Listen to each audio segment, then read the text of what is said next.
And we can start with the meeting for today.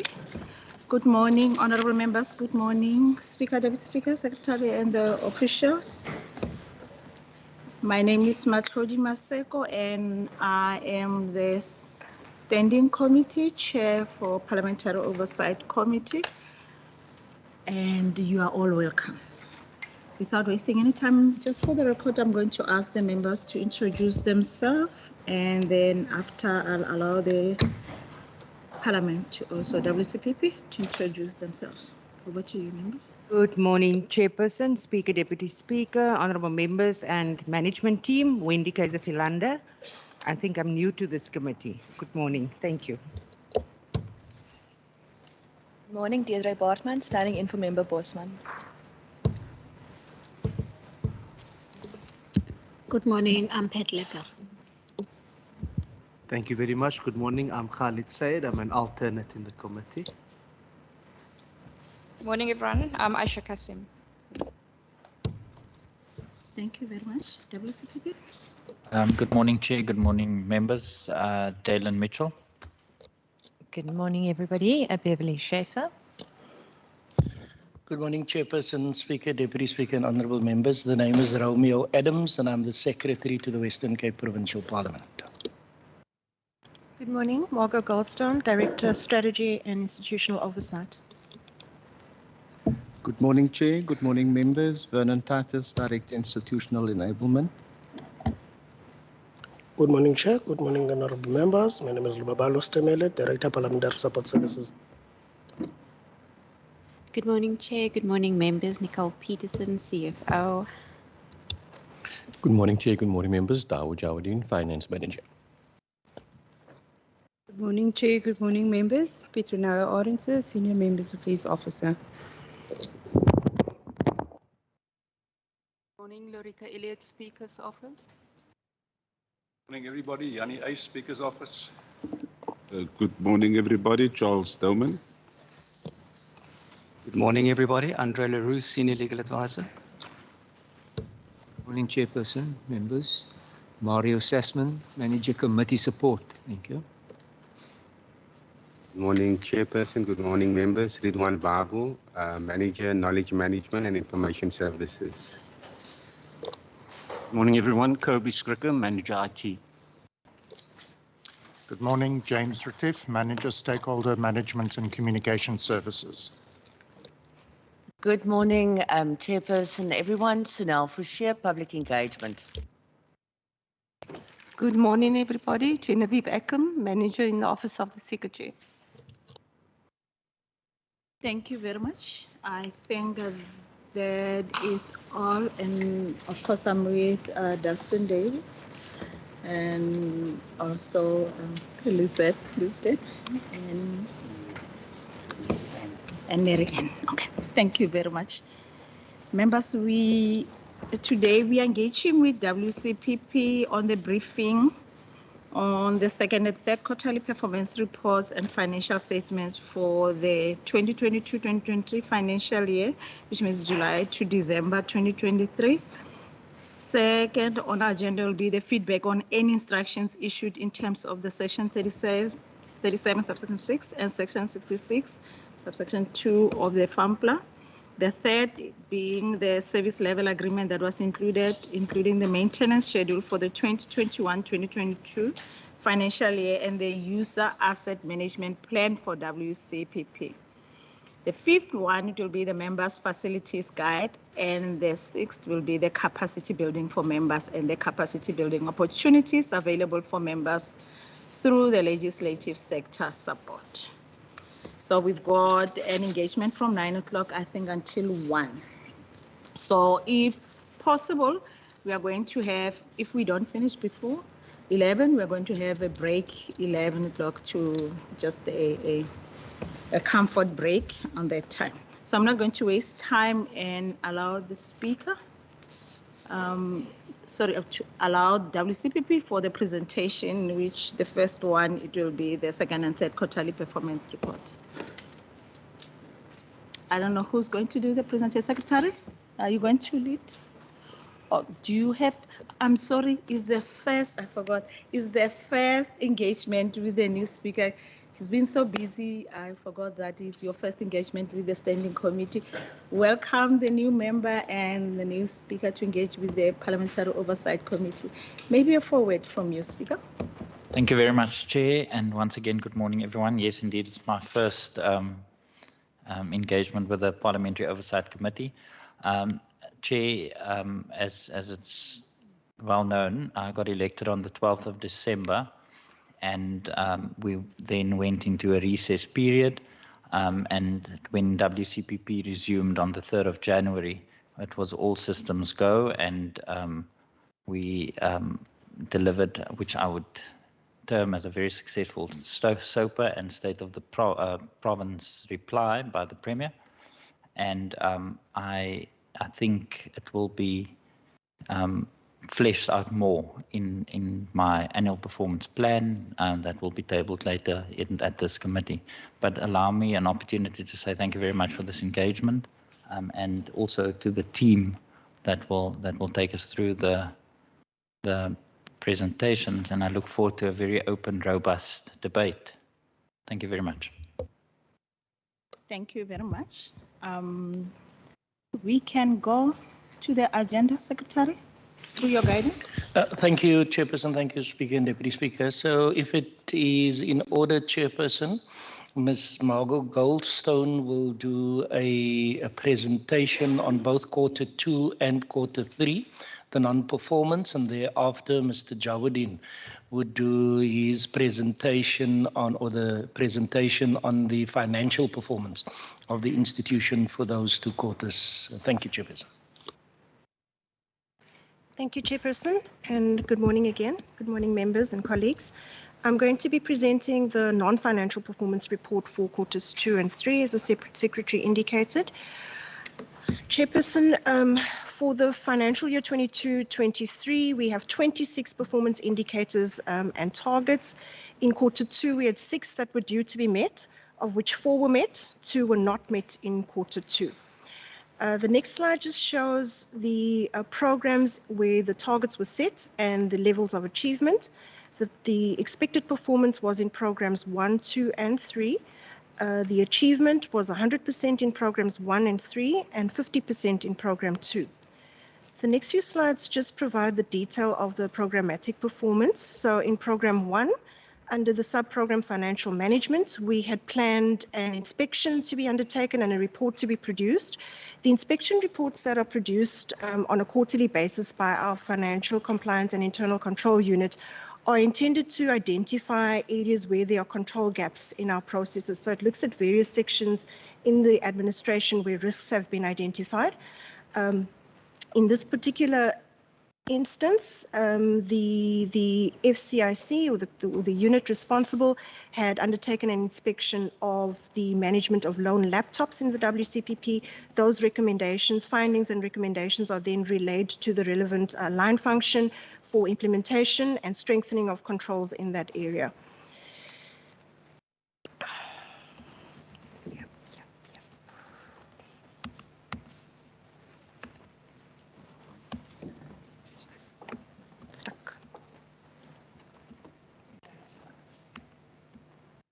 I have a screen freeze problem.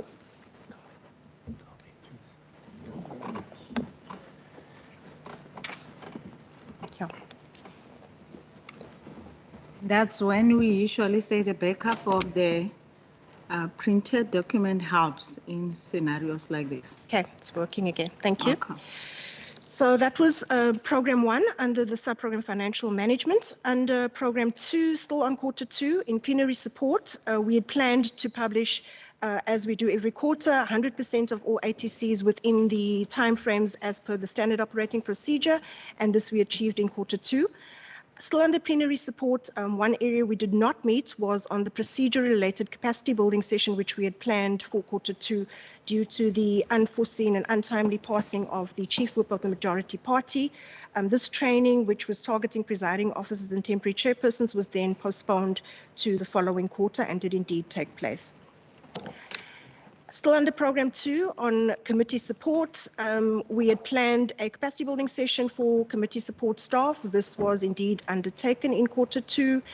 One of the targets that we did not meet under committee support was the completion of our draft reports within the standard operating procedures. So this target is essentially looking at the extent to which the administration is compliant with its own standard operating procedure timeframes. And in this case, we missed one due to, again, an unforeseen situation in the committee support section, which resulted in one of those draft reports not being completed as per the SOP. And then finally, for program 3, in quarter 2, under public engagement, the target was that we produce a report on the implementation of Teta Nati, which took place in quarter 2, and this was indeed done. For quarter 3, similarly, we had 6 targets that were due to be met, and all 6 of them were achieved in quarter 2. The targets were set in programs 1 and 2, both of which achieved 100%. In the subprogram financial management, again, the financial control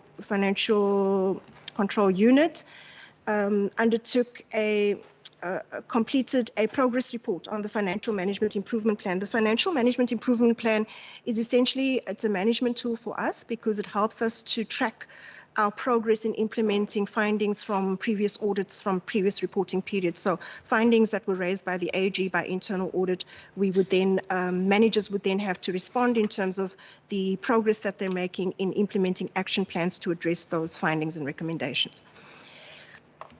Okay. Sorry, I'm going to have to unshare again. On the inspection reports, again in Q3, as in the other quarters, we again undertook an inspection. In this case, it was on inventory management, and again, the findings relating to inventory management would relate to the relevant functional unit for implementation. In Q3, again, 100% of our ATCs were published within the agreed timeframes. A procedure-related capacity building session was held with House chairpersons as planned during Q3. In this quarter, all of the draft committee reports were prepared as per the standard operating procedure, so we had 100% performance by the administration on that one. And then capacity building session, which was planned for committee support staff, also took place in Q3. It focused on the OneDrive application and how committee support staff could utilize that better to support members and standing committees in with regard to that. Chairperson, that essentially concludes the report for Q2 and Q3 of 22-23. So that's the non-financials. Thank you. Thank you very much. Members, are we going to ask questions on this report, or we are going to take the feedback on any instructions issued in terms of Section 37, of which I think we have to ask questions now because it's the FAMPLA is totally different from this one. So I'm answering my question. So members, questions? Member Bartman and then Member Leger. Thank you so much. I'm referring to slide 6, Q2, relating to the 100% of ATCs published. I do note that the indicator says just published of the ATCs, and it says 37 out of 37. Chair, I may be incorrect, but Q2 relates to July, August, September of 2022. And I've checked on the website, and for July, August, and September in total, I only count 28 ATCs published online on the website. So while this indicator may be correct that 37 have been published, there are only 28 on the website. So if we can just make sure that what is on the website correlates with what has been published in Parliament, it would be appreciated. Thanks. Thank you very much. Member Leger. Thank you, Chairperson. Good morning, everybody. Chair, just by looking at Q2, maybe I need to first get an understanding with regards to the walkabout that was undertaken around August month. Can we get an indication in terms of what exactly are these mitigating factors that were actually put in place?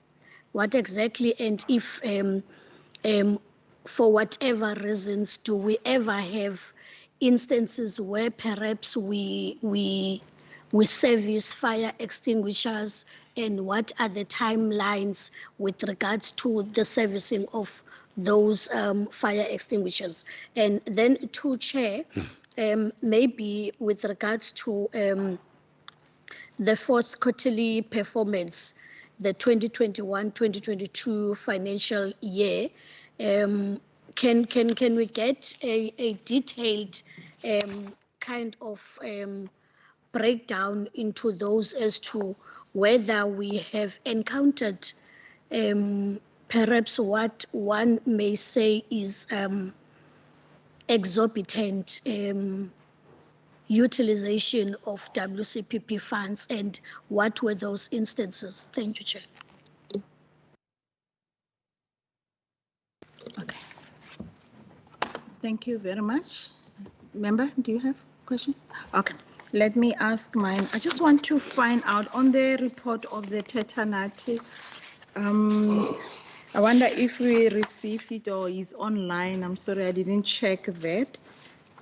Because I remember when we had the engagement, I think on the annual reports, we talked about also the issues that were raised when the engagement was happening, if that is also recorded on that or is not recorded, and what type of the report is that, if we have to see, because I was asking our procedural officer if he has seen it, but we haven't seen that.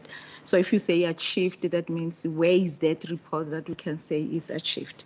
And the second one, it will be on page 8 and the quarter 2 on the achieved for the one capacity building session that was held committee on the comment of the achievement. I just want to know who developed this WCPP file plan, and also what were the diagnostic assessments tools used to develop that plan, and who was involved in developing that, because it has to do with the committee support staff. I think for now, let me see. Okay, for now that will be all. Thank you very much. Secretary, you'll give guidance who's going to respond. Thank you, Chairperson. Maybe just thank you to Honourable Bartman for the comment as it relates to the website and the ATCs published. Mr. Titus will deal with the issue of the fire extinguishers and the walkabout in August, but maybe just as a general rule, fire extinguishers are serviced at least once per annum, so it's once every 12 months. On the fire extinguisher, usually there will be an indication of when last it was serviced and when the next service is then due, but Mr. Titus will deal with that. Chairperson, I'm just going to ask for clarity on the next question that Honourable Lecker had asked. Honourable Lecker had used the word exorbitant expenditure. I don't quite know what Honourable Lecker means when she says exorbitant expenditure. Because sometimes if we procure services, if you procure the service today and you procure the same service, let's say a week later, there could be a price difference in the service. So we will just need clarity on that specific question. And then Ms. Fouchier will deal with the question on the Tetanati reports. And then in terms of the file plan, the question, Mr. Titus from a records management perspective will deal with that one also. They come in, maybe member, if you can give clarity. Thank you, Chair. I think the Secretary has attempted to respond, but also exorbitant may also means that the prices were perhaps too high compared to the previous time, and if there's a price increase, was there an instance where the price increase itself was exorbitant compared to the previous time where the same service was rendered? Thank you. Thank you very much. Thank you, Chairperson. I'll hand over now to Mr. Titus to deal with his part of the responses. Thank you, Chair. Thank you, members. The question from Member Lecker around the walkabout, and I think there had been for quite some time concerns raised by members and staff and visitors to the WCPP and our building, the precinct, around the servicing of particular aspects such as the fire extinguishers, fire detection, and so on. And the idea around the walkabout was to do an on-site inspection to see where the gaps are, what the challenges were, etc., etc. As you know, Chair, we have a valid service level agreement with the Department of Transport and Public Works. We wanted to strengthen that service level agreement with a schedule that completely unpacks what the service support duration, standard, intervals, etc. would look like. We have had, and we've reported to the committee previously, that we've had a workshop with DTPW around the particular needs of the Western Cape Provincial Parliament, both from an occupational health and safety perspective, standard setting perspective, building maintenance perspective. And I've received this morning from the Department of Transport and Public Works very detailed annexures of all of the things that we have been requesting for a very long time. So it concerns maintenance and servicing of firefighting equipment, the service requirements there, the service providers there, the maintenance and servicing of emergency power generators, what the process is for that, etc. Fire detection, fire alarm systems. We've also looked at lift maintenance, or that is also part of the response from DTPW, lift maintenance and modernization framework agreements with the DTPW, servicing maintenance of specialized electromechanical doors and gates, the maintenance of the HVAC, and we know that the HVAC has been a challenge for us, especially in December and running up to the State of the Province address. So the maintenance of that HVAC and refrigeration systems and other mechanical repairs, etc., with time intervals and with the service standards as per industry-related standards. So because it is hot off the press, Chair, I've received it only this morning. This is something that we had escalated to the head of department of DTPW. That is all that I'm able to provide at the moment. It seems as if our technical team has begun to look at the information just prior to this meeting. I just checked in and they said it seems as if everything has been covered that we had asked for. But we'll do a further detailed analysis and put that in our service schedules. Even the lead time in terms of services from that department is all covered in this particular section of the agreement. Thanks, Chair. And then the other part that you wanted me to respond to, I'm going to ask Mr. Babu just to respond to the file plan, the process that is followed. It's part of the records management processes. So I'm just going to ask Mr. Babu to respond to that. Thank you, Chair. Thank you, Anand. Chair, in response to your question, I think important to mention is that vital records related to the mandate of WCPP are generated in the committee support section. The file plan of committee support was revised so that it was consistent with the functions and activities of committee support, and most importantly, to ensure that those vital records reach our registry section. The process involved several engagements with the manager committee support as well as his staff. And I think just finally to note that the entire WCPP file plan was also revised during the same period. Thank you. Chairperson, before Ms. Fouchier, maybe just in terms of the process, a draft file plan for any public institution is then submitted to the archives. In our case, it's the Western Cape Archives. They then do an assessment on the file plan, whether it covers what it needs to cover, and then grants approval for the file plan for implementation. So there is a control, an external control related to the file plan. Before we could implement, there are one or two other also controls that also then gets put in place to ensure the correct implementation of the institution's file plan. Thank you, Chairperson. Thank you, Madam Chair. With regards to the report on Tetanati, upon the conclusion of that engagement process, a comprehensive report is submitted to the Office of the Speaker that includes all the details regarding the program, but also all the attendees and most importantly, all the matters that were raised by the stakeholders that attended. That's normally submitted to the Office of the Speaker about, well, no longer than a week after the program has concluded. Thank you.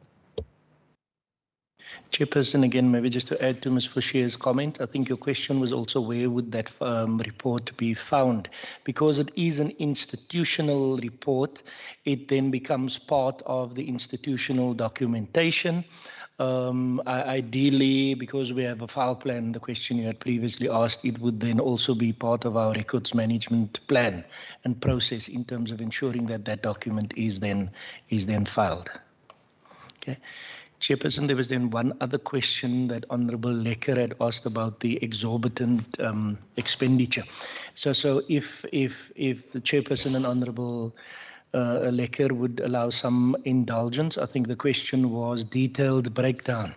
Now, at the risk of us limiting our response, Honourable Lecker, to what, or Chairperson, of just what comes to mind, I'm going to ask whether this is one of the questions that we would be able to respond in writing, Chairperson, because my understanding is if in 2020-21 we had, let's say, security service, and we had paid X amount for that security service. In 2021, 2022, for the same service, was there an exponential increase or was there an out of bounds increase?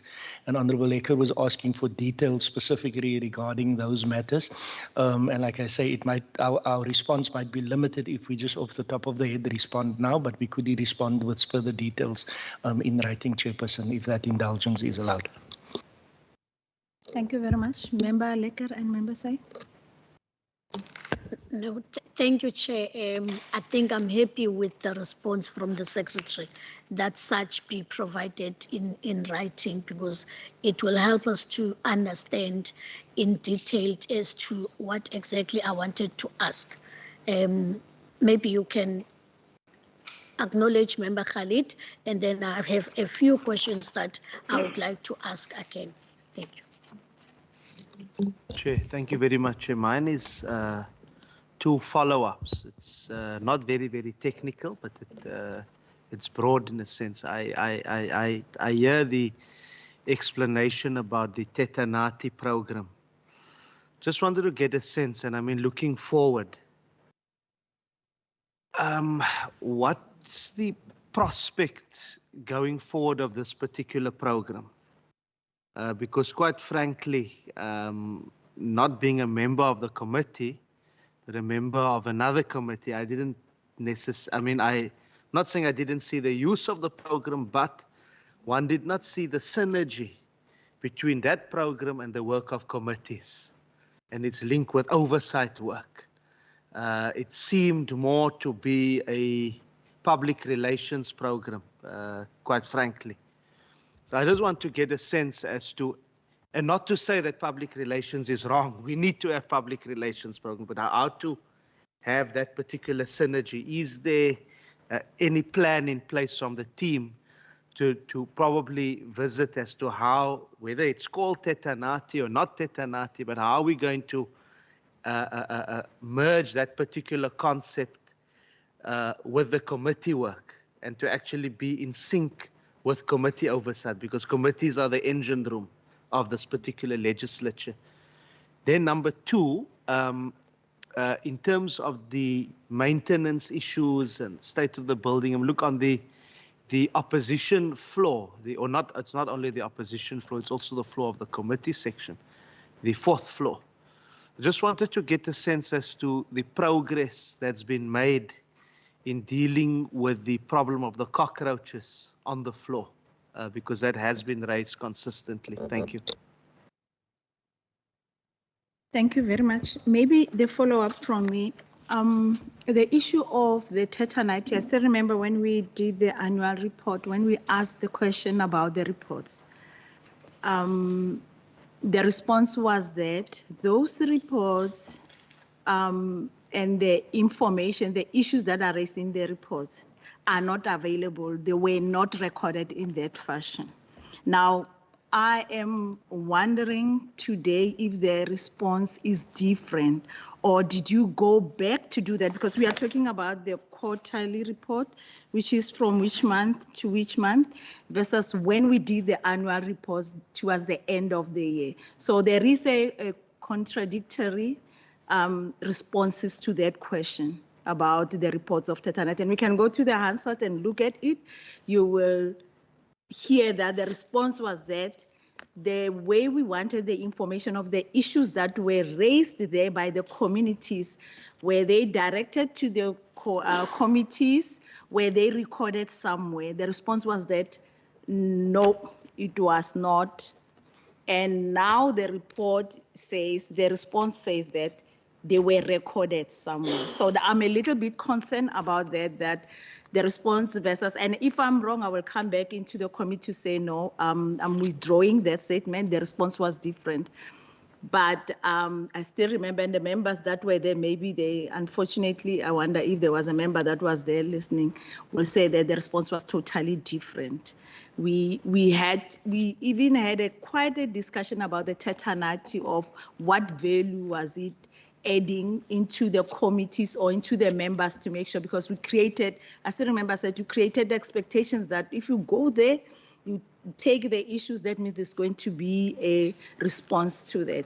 But that we will leave to find out when we get those reports, because it's, like you said, that is for, maybe we will see those reports to see what is it, because the most important thing is for us to respond to those communities as we raise the hope of there will be solutions to the issues that they were raising in committees. So the other one that I want to find out, is a follow-up also on their program 2. I think on their annual report of 2020-2021, there was on their strategy to address underperformance. It said that the improvement in administrative efficiency regarding the Western Cape Provincial Parliament's constitutionally mandate functions. So you said the survey planned for 2021-22 will indicate whether support services have improved after implementing the relevant action plans. So the plans were improvement in administrative efficiency regarding WCPP, constitutionally mandated functions, also appropriate, well-maintained, conducive facilities, and safe working environment to support the functions of the parliament. So I just want to find out now, in the report now, where you say you have achieved, did it talk to these strategic objective performance indicators, or you developed the new ones for this financial year? Thank you very much. Chairperson, I'm just going to ask Ms. Forshey again to respond to the questions on tetanati, but just before Ms. Forshey responds, Speaker, I don't know if Speaker...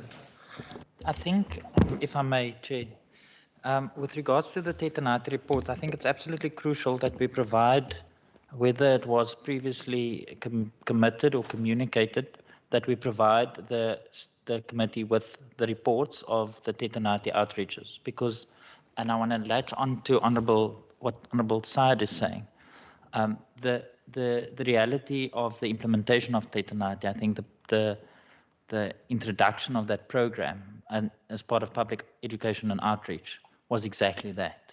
So if we had taken this institution to communities, made commitments at communities or with communities, or absorbed complaints and suggestions from communities, I think it's only it's not only right, but it is our constitutional mandate, and to ensure that whatever has been raised has been actioned. So I'll commit that this administration will provide every report on every tetanati outreach that took place in the financial year, in order for the committee to then engage on that content if they so wish. With regards to and I think it links to your question about support services and the comment raised again by Honourable Syed about the condition of the building. So I took I also had a inspection or walkabout with the Chief Whip of the Opposition, which I did earlier this year. And the reality is those concerns have been raised. And I think what we should do is perhaps as a tracking document to this committee, indicate the progress of all those that have been identified, because I think we keep speaking about the condition of the building, and it's a consistent or constant item on the agenda. I mean, it can never be.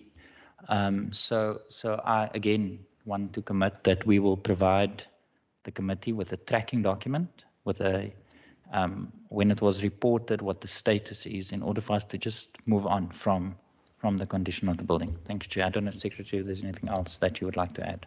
Thank you very much. And nothing further other than maybe just asking Ms. Fouchier about Tetanati, and then Mr. Titus. There was a question from Honourable Said on the cockroaches on the 4th floor.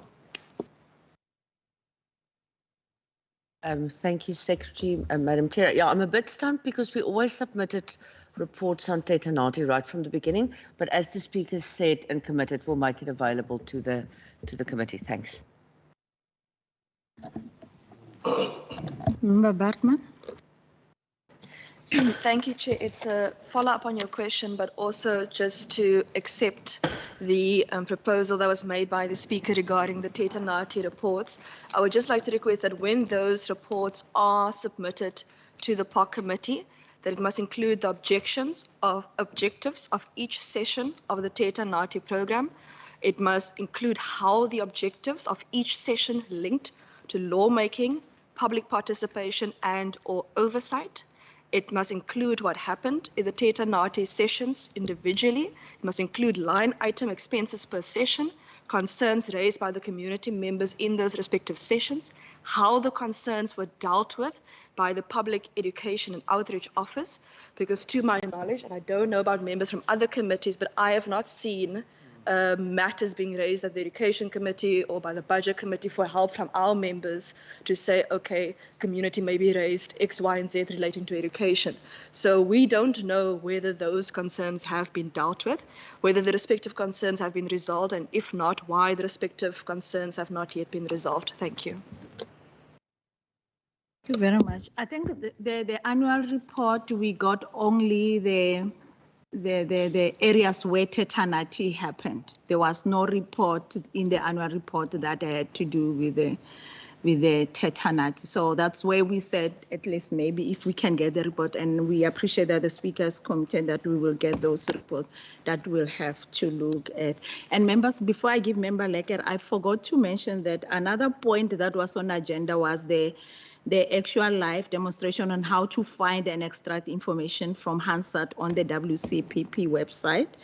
And so the institution yesterday, which is WCPP, said they will have to reschedule the actual live demonstration on how to find and extract information from Hansard on WCPP at a later stage because of they've got issues with the WCPP website. Member Lecker? No, thank you, Chair. Maybe I must start from the issue of the conditions in the 4th floor. If I may, Chair, I would recall that there was a fumigation that took place a week or 2 weeks ago. But this morning, once again, there were some cockroaches in the kitchen and on the passage. And for me, tracking documents is not sufficient. And I would actually appeal that we find a permanent solution to that, because it is indeed not healthy. The administration has undertaken to do what it can. We are hoping that it is work in progress, but really, obviously, there's something definitely wrong if there was fumigation and we still experience such. But then, Chair, maybe if you allow me to go through quarter 2 itself, because as I said, that I would perhaps want to ask on 1 or 2 things that I have. There was an instance where we were informed, I think that was quarter 1, we were informed of a situation where there was a work study done by WCPP.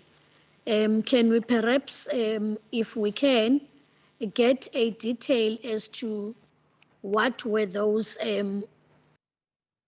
recommendations on the work study itself, but also, Chair, I'm sure the administration would remember that at some point I spoke on the issues of the legislation that we're dealing with at this level of the legislature. And I actually ask if there are any mechanisms that can be put in place so that we can finalize what we have in our disposal. And colleagues would recall that from time to time in our parliamentary programming committee, we get reports on legislation that is before us and legislation that needs to be finalized. Can we perhaps get an update as to what measures are we putting in place to finalize any bill that comes before us from the NCOP? Because I'm worried we may not be able to finalize certain legislation that we ought to finalize during this administration. Thank you, Chair. Thank you very much. I don't see any hand. Maybe a new question from me on the support to the committees. I just want to find out, because there's a lot of changes now, and I'm just going to give an example so that I can get the answer of what is the rationale to the changes. When we go for a cluster oversight, you'll find that we don't have a senior procedural officer, we don't have an assistant, it's only the procedural officers. Now, our understanding as a chairperson, or my understanding as a chairperson, was as we do have that support, we've got the lead team, which will include the assistant.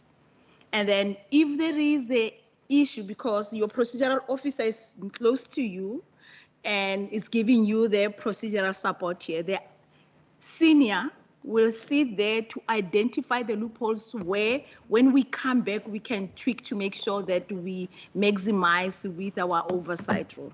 Now, all that is out. We went to Claude Brack, and there was no assistant, there was no. I literally felt like I went into a booby trap, because that day we were to engage with the community. First thing, we didn't know that the community was not there.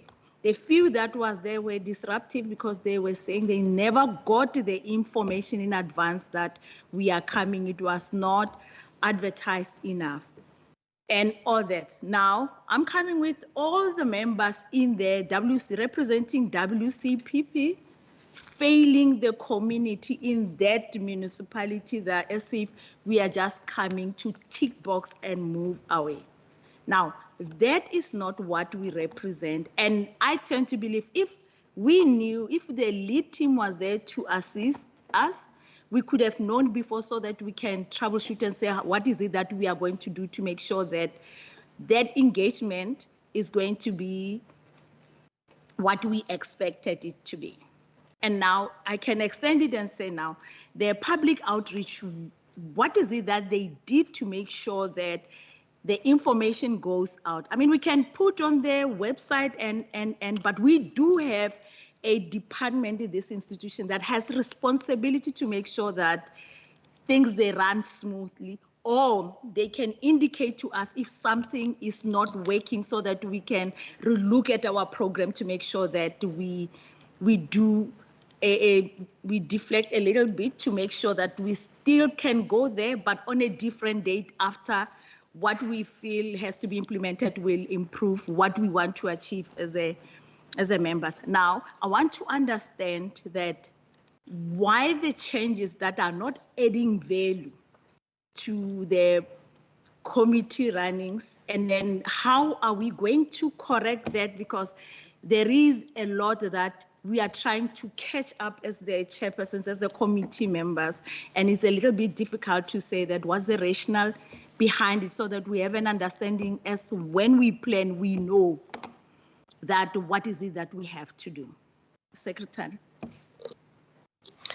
Thank you, Chairperson. Chairperson, I'm going to deal with the last question first. So I'm sure that the committee members and the Speaker and the Deputy Speaker will agree that it's important that we use state resources as effectively and efficiently as possible. State resources, including the human resources. So I think it was in 2022, with a intended previous cluster visit where a similar challenge was raised and the cluster visit was then postponed, where there was a document that was drafted that dealt with how resources would be assigned. One of the examples was for cluster visits. That document, if I'm not mistaken, and Ms. Fouchier and Mr. Stimele will confirm, was then shared with the then Chief Whip, the now late member Botha. Okay, where it had given a rationale for why the resources will be deployed in such a way. It's my understanding that cluster visits includes more than one committee. Okay, and therefore, in order to balance the resources and the expenditure related to those resources, i.e. traveling, i.e. accommodation and others, we had then drafted that specific resource deployment strategy / plan, including such for cluster visits. Okay, I'm now going to ask maybe Mr. Stimele just to assist and add if he needs to that response before we move on to the other questions. Thanks, Secretary. Pursuant to that, Chair, is that generally the standards that have been, or the standard that have been stipulated in that particular deployment plan was that each and every cluster visit will have 3 support staff that are going with, including then a driver. But because there would often in others be community engagements, there would be, your public hearings. Then based on that and the number of work that will need to be done, then we allow the 4th procedural officer to go with, so as to provide all the support that may be needed that may not be foreseeable. Because, I mean, if you've got 3 people within the room, one sitting next to you and then the other 3 providing support generally, we felt that will be enough. And in all these instances that you're counting on, even on the one that you were in joining your cluster, we had 4 procedural officers, and I think most of it, except only the one day, everything went well as it was supposed to be. Thank you, Chairperson. Then just adding to that specific matter, you had asked what is the public engagement, what did the public engagement unit do with regards to that matter specifically? If Ms. Fouchier would maybe assist in responding to that question. Thank you very much, Secretary. We have a very collaborative relationship with Parliamentary Support Services, and over the past couple of months assisted with a lot of public hearings, both in Worcester, Caledon and George. We cooperate and collaborate even on the petitions process. So there's a lot of collaborative work done between us in terms of fostering public engagement, and a lot of the budget for public hearings is taken on by public engagement so as to lighten the load on committees. We had feedback that we had quite successful public hearings in October, so we're very happy about that. I think maybe if we can get the responses on being able to diagnose what on a specific engagement, if there's collaborative working together with the committees, that means on this specific day that was not a good day, it wasn't good news at all for that specific one, just to help us as a committee as the members, to identify the shortfalls, that when we plan in future, we know what to avoid, how to go about. Is if we can be specific on that and said, what is it that was done and where did we go wrong? Because we do the introspect of saying as a chairperson that how did I miss that one? Because there's a cost attached to that. We went, all of us, to go there to engage for a specific agenda point, and I ended up promising that with the members, promising them that we will come back again, which is the cost again that will be from the committee. So we need to check what is it that we did wrong that we need to fix to make sure that in future that doesn't happen again, because we have to take responsibility, all of us, but only if we can get the nitty-gritties of the responses on a specific case studies, then that we can see what is it that needs to happen. Thank you, Chairperson. Chairperson, maybe it's important that we think of how, let's call it debriefing sessions, especially of the cluster visits, whether it went well or whether it did not go well. The world is not perfect, so there's always room for improvement. Whether that is not something with the chairpersons of those cluster visits, that, for example, Mr. Stemele and Mr. Sashman would want to sit in the same room and then do the assessment of what went wrong, what didn't go wrong. Because sometimes there are logistical issues also that, because it's not significant enough, we don't necessarily get to convey that to the administration, but the next time it happens, it then becomes an irritation because it didn't happen last time. Why couldn't you fix it, etc., etc. So maybe those type of sessions, feedback debriefing sessions, would add some more value to future cluster visits or even just committee oversight visits to areas, Chairperson, if that is in order. Thank you very much. Member Bartman. Chair, I would like to make a suggestion, because committees are very robust in giving feedback on the visits they've done. We actually publish reports on what we did, where we went, what we found, and how we are going to help to fix it in terms of reports of committees. Members of committees are very dedicated across political parties in making sure those resolutions in those reports are captured and ATC'd, and we debate those in this house where we are sitting now. So perhaps what we need to consider is where committees need to report separate reports to the Speaker and the Deputy Speaker, because the Deputy Speaker also chairs the Chairperson Forum, whereas it won't necessarily be published because it doesn't relate to the substantive matter of the visit, but perhaps it relates to the logistical matters of the respective visit, so that through the Deputy Speaker and the Speaker, they would then be able to pick up across committees where there are trends in terms of specific problems. Because it cannot be that if one event has 60 or 100 people, it is considered successful, because maybe the people on that committee did a good job in trying to make sure it's there. And maybe with the second one, the people of the committee also tried their best to make sure that the people are there. But what was the difference between 5 people pitching up to one public hearing and 100 people pitching up to a public hearing? Clearly, there is a problem in the system, and the problem needs to be addressed. It is wonderful to have collaborative engagement in general, but we need to be able to fix the problem. Thank you very much. Member Lecker. No, thank you, Chair. Maybe before we could get answers to this, it's always better to refer to the previous years. In the previous administration, there were instances where we had similar experiences, and it was raised in the House. It was raised during the debriefing sessions in those oversights. So I think most importantly is I know people don't plan to fail, but perhaps what needs to happen also,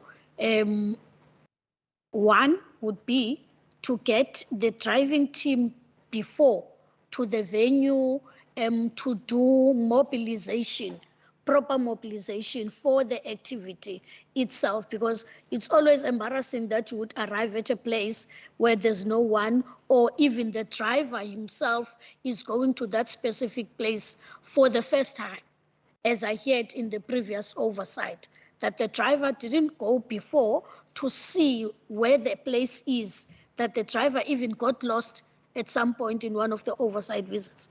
And those are serious concerns. It means there's no proper planning, or if there is planning, someone along the way is not doing a proper job. And I'm sitting here hearing for the first time that there was a resource deployment strategy that was presented to the then Chief Whip, may his soul rest in peace. I do not know about it. Was it a matter of information being given to one person and not to the other? Because for me, it seems as if there's a problem with resources. If a driver cannot go and view a place before, what was the reason for the driver not to go there before to view and make an assessment? So for me, it means there's something wrong along the way that is not being done properly. And it is a disservice to members who would have expected to come to a place where there's mobilization that has been done. Community members are aware. If you have tetanitis, then what's the problem for us not to get to a place where everything has been said and done? And I think it's important really that we do not privatize information. If it means we must understand what is this resource deployment strategy is, we must get information, because you would have seen that even the budget for committees is not as it was or used to be in the previous administration, and we must get to understand, because committees, it is where oversight is being done. And committees must be given the necessary budget to execute their duties in a best possible way. So I think we will really need to get an understanding as to what exactly is happening here. Are we using your virtual kind of way of advertising? Are we speaking to our local newspapers? Are we going to the local radio station to advertise on our work? What's going on? The municipalities that we invite to these oversights, are we engaging those municipalities to do more mobilization to our programs? But let me just pause there, Chair, because I've also asked questions and they have not been responded to. Thank you.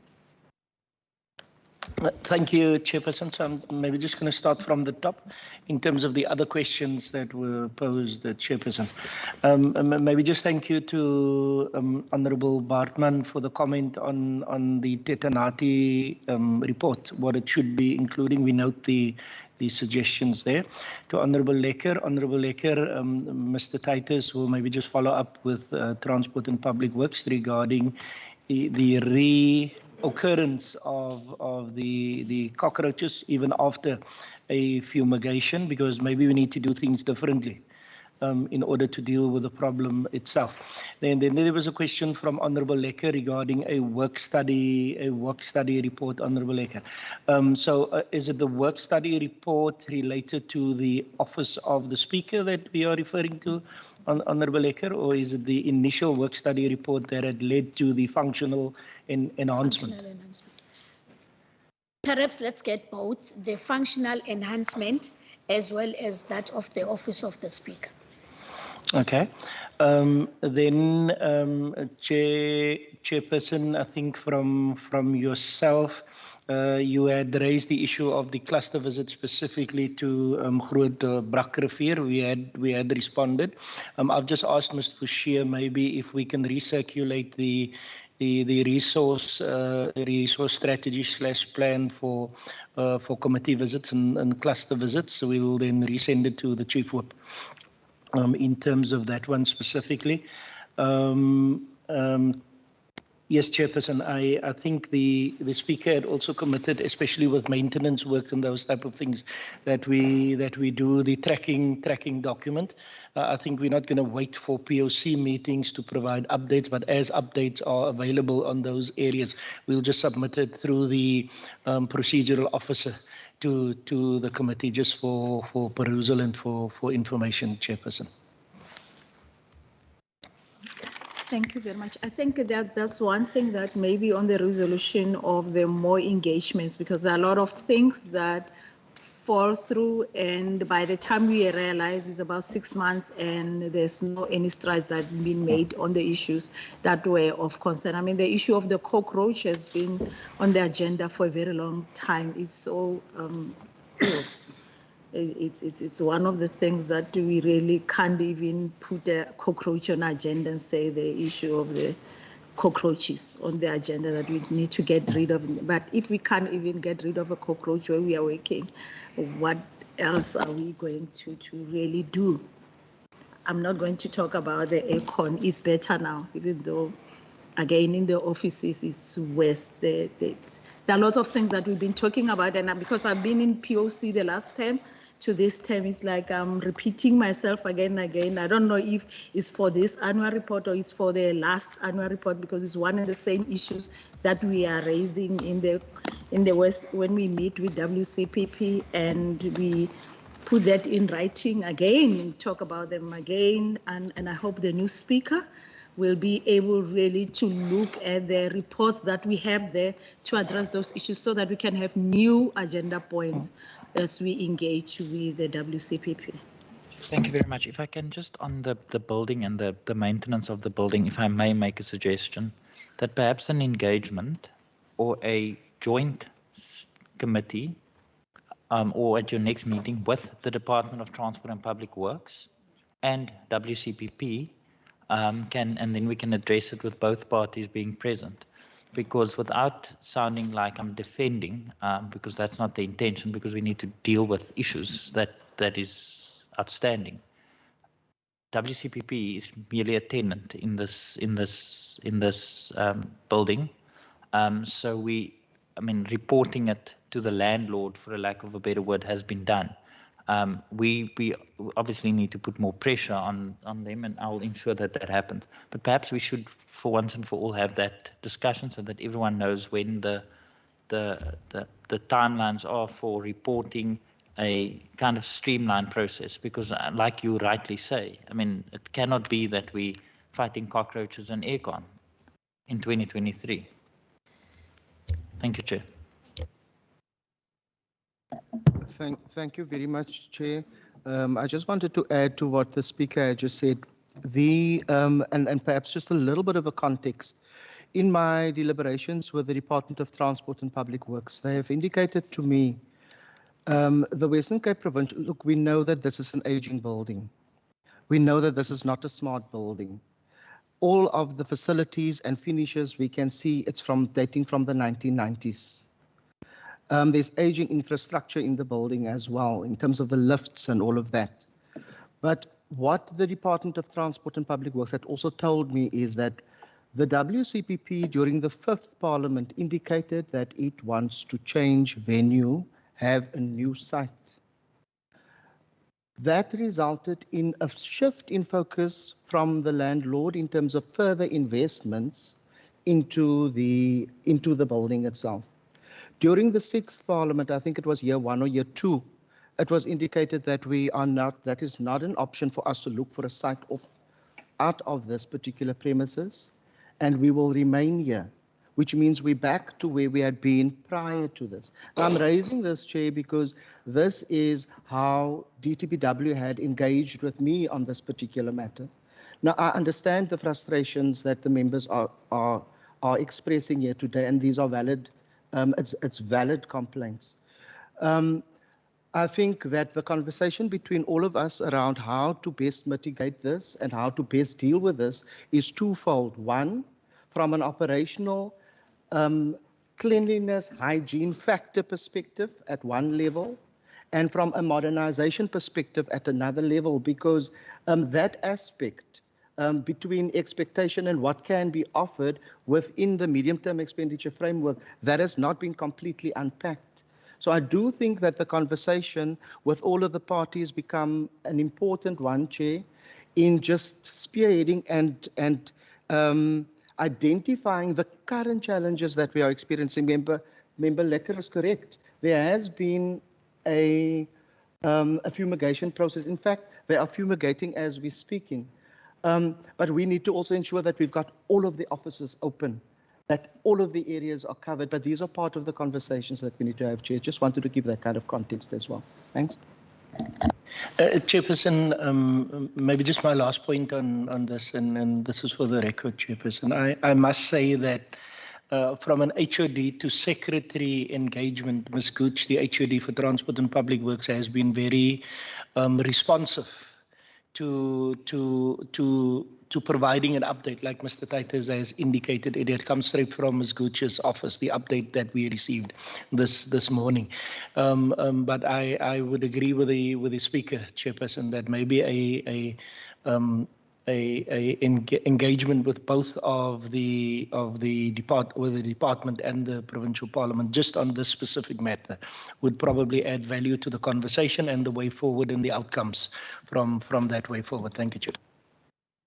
Thank you very much. You know, the sad part, before we continue with the agenda, the sad part is that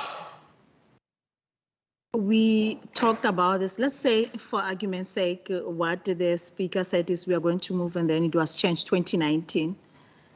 the financial year 2020, we had the 2020, 21, 22, we are on 23. Still, it doesn't make sense that to fix an aircon can take you 4 years or 3 years or 2 years to get it correct. So much as we can be sympathetic to the responses of we were told, but it doesn't make sense that you can't fix the aircon. We are not saying break a wall. We're saying fix an aircon, kill cockroaches. That's two important things to us, and make sure the toilets are not as smelly as they are on the 4th floor. So that's all that we are saying. Can we continue, member?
Okay, so you want it in writing, or you want them to the responses now of the functional enhancements, and which are the ones that they took a decision to implement, which one they excluded on that? Who's going to be as speaker? Chair, I just want to, just for clarity, this is the study done 2 years ago in the office of the speaker, that report. Yeah, the one that made sure the changes. And okay. I'll just double check, but I'm not sure if it has been submitted previously. If not, we can submit it. Absolutely.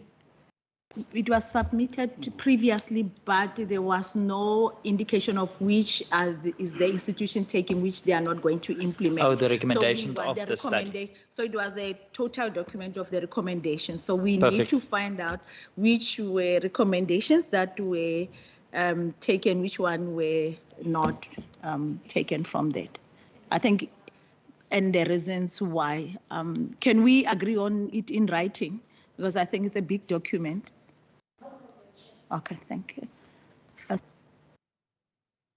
No, Chairperson, I'm covered, Chairperson. I recall we may have had a similar conversation in a previous POC meeting, and even with the correspondence, and Ms. Ekem will assist for request for information and/or documents.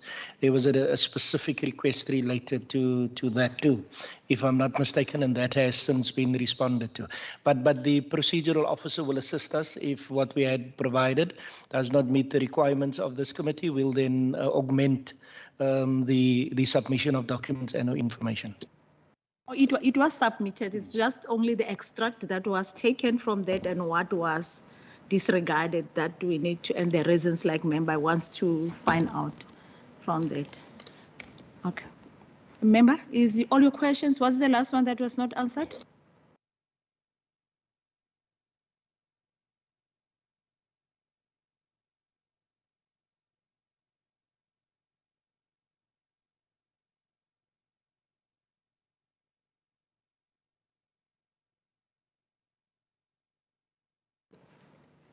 As I indulge you, yes, member. Are we now in 2.2, ne?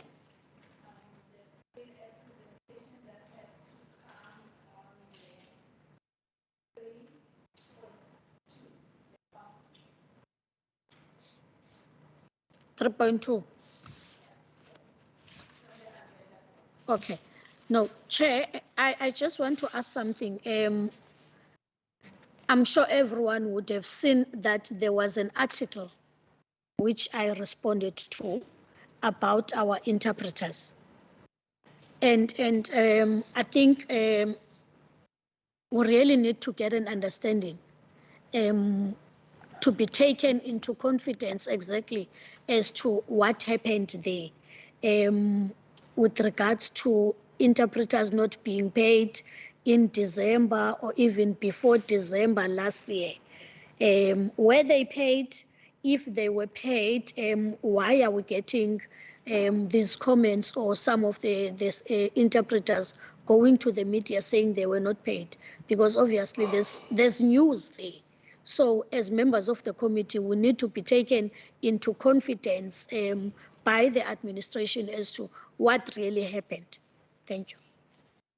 Speaker. Thank you very much, Chair, and thank you to that comment. I think it's important to, from the onset, say that the fact that it was reported in the media and that people were not paid is, I mean, I would be the first to say it was absolutely not right, regardless of the reasons.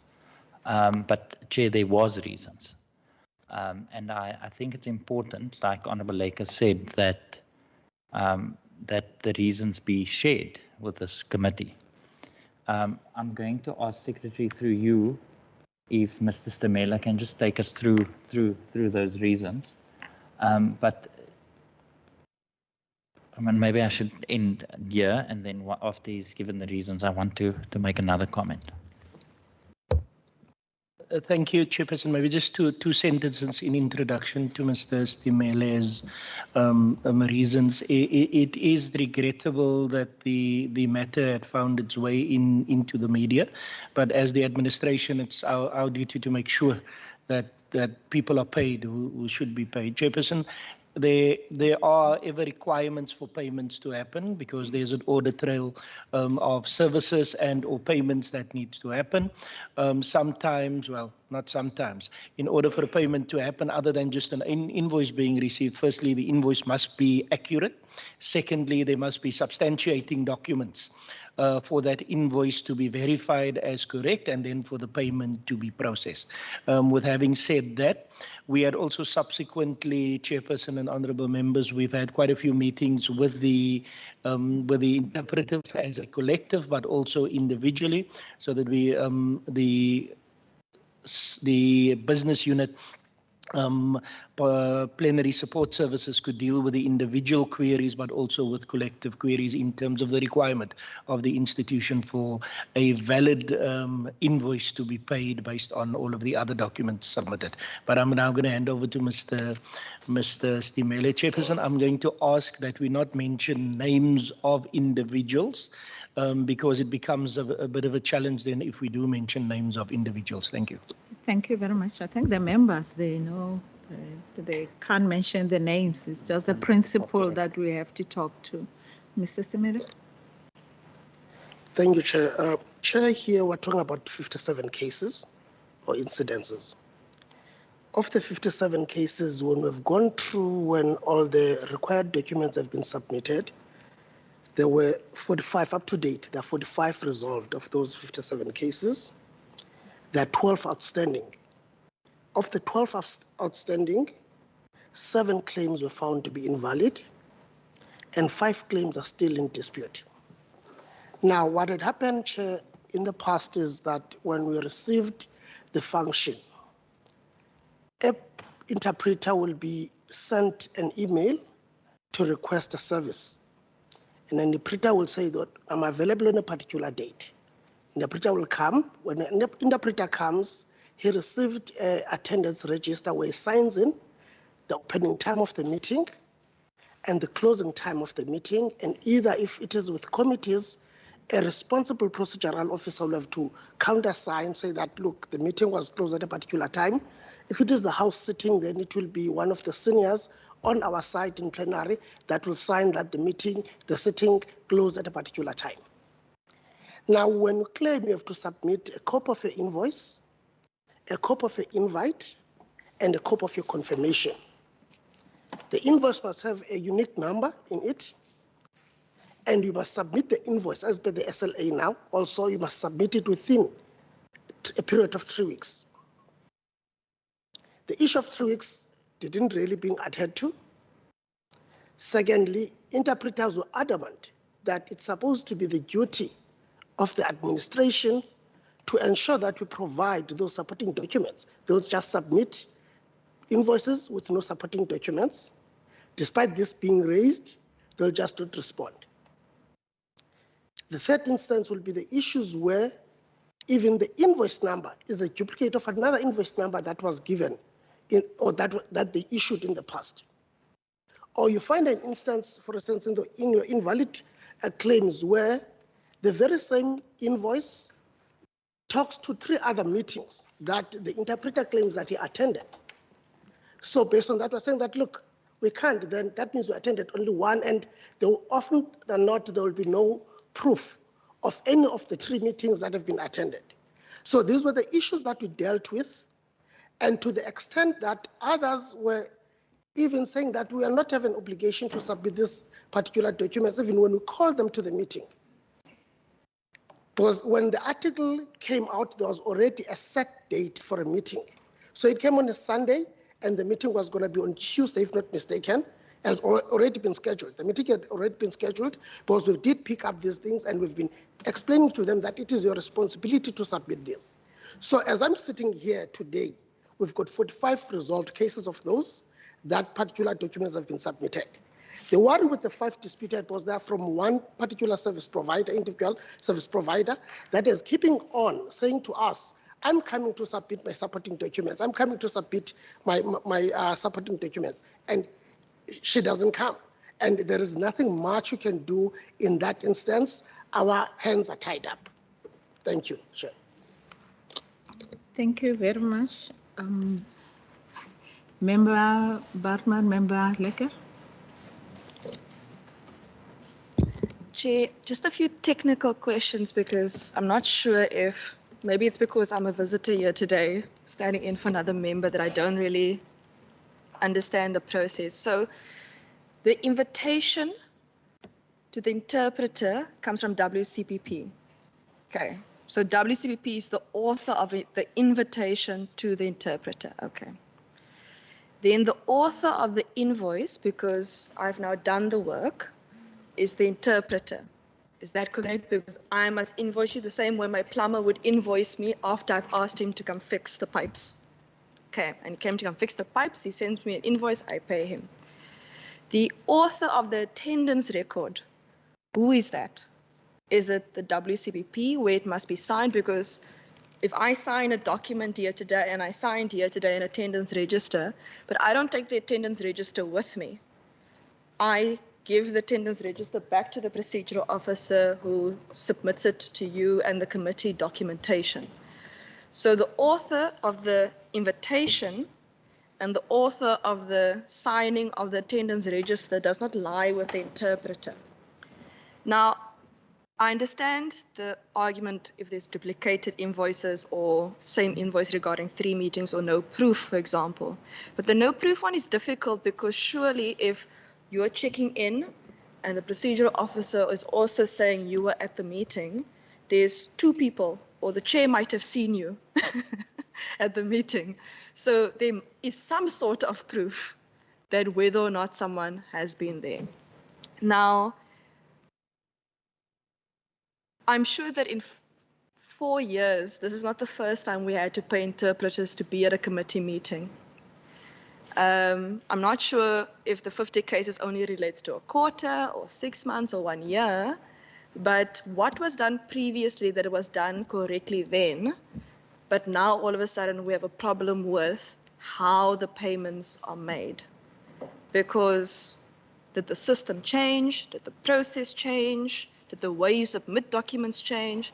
If it was done correctly in January or February, was not done correctly in November or December? Thank you, Chair. I think Member Bartman has exactly the same concerns that I have. Because really, the two documents are supposed to come from WCPP, except for the invoice that must come from the interpreter himself, the register, the invitation. Those are the two documents that are coming from WCPP. So for me, I find it sloppy, for a lack of a better word. I find it very sloppy because those are the two documents that WCPP has in its possession. But Chair, I'm intrigued by the two wordings that were used by Mr. Stemel, invalid and duplicate. And the one of duplicate for me immediately tells me that somebody might have claimed twice for one thing that for a service that has only been done once. And I would really want to know, for those instances where there has been a duplicate that has been submitted, what has been done by WCPP? There's monies that needs to be recovered. Did we indeed pay that person double? And if so, what steps have we taken to recover? Because there we need to recover if that's the case. So can we get that explanation? And maybe invalid, by invalid, do you mean there was no register or there was no invitation attached to the invoice itself? Can we get an explanation as to what exactly that means? And if indeed, Chair, it is an issue of a register as well as the invitation that has not been attached to the invoice itself, can we find a way of correcting this and have it done properly? Because if one has rendered a service, we must indeed pay for that specific service. And in an instance where there's a value for money kind of concept, are we having instances? I remember at some stage we queried on the type of interpretation that was, I think, in the 5th administration.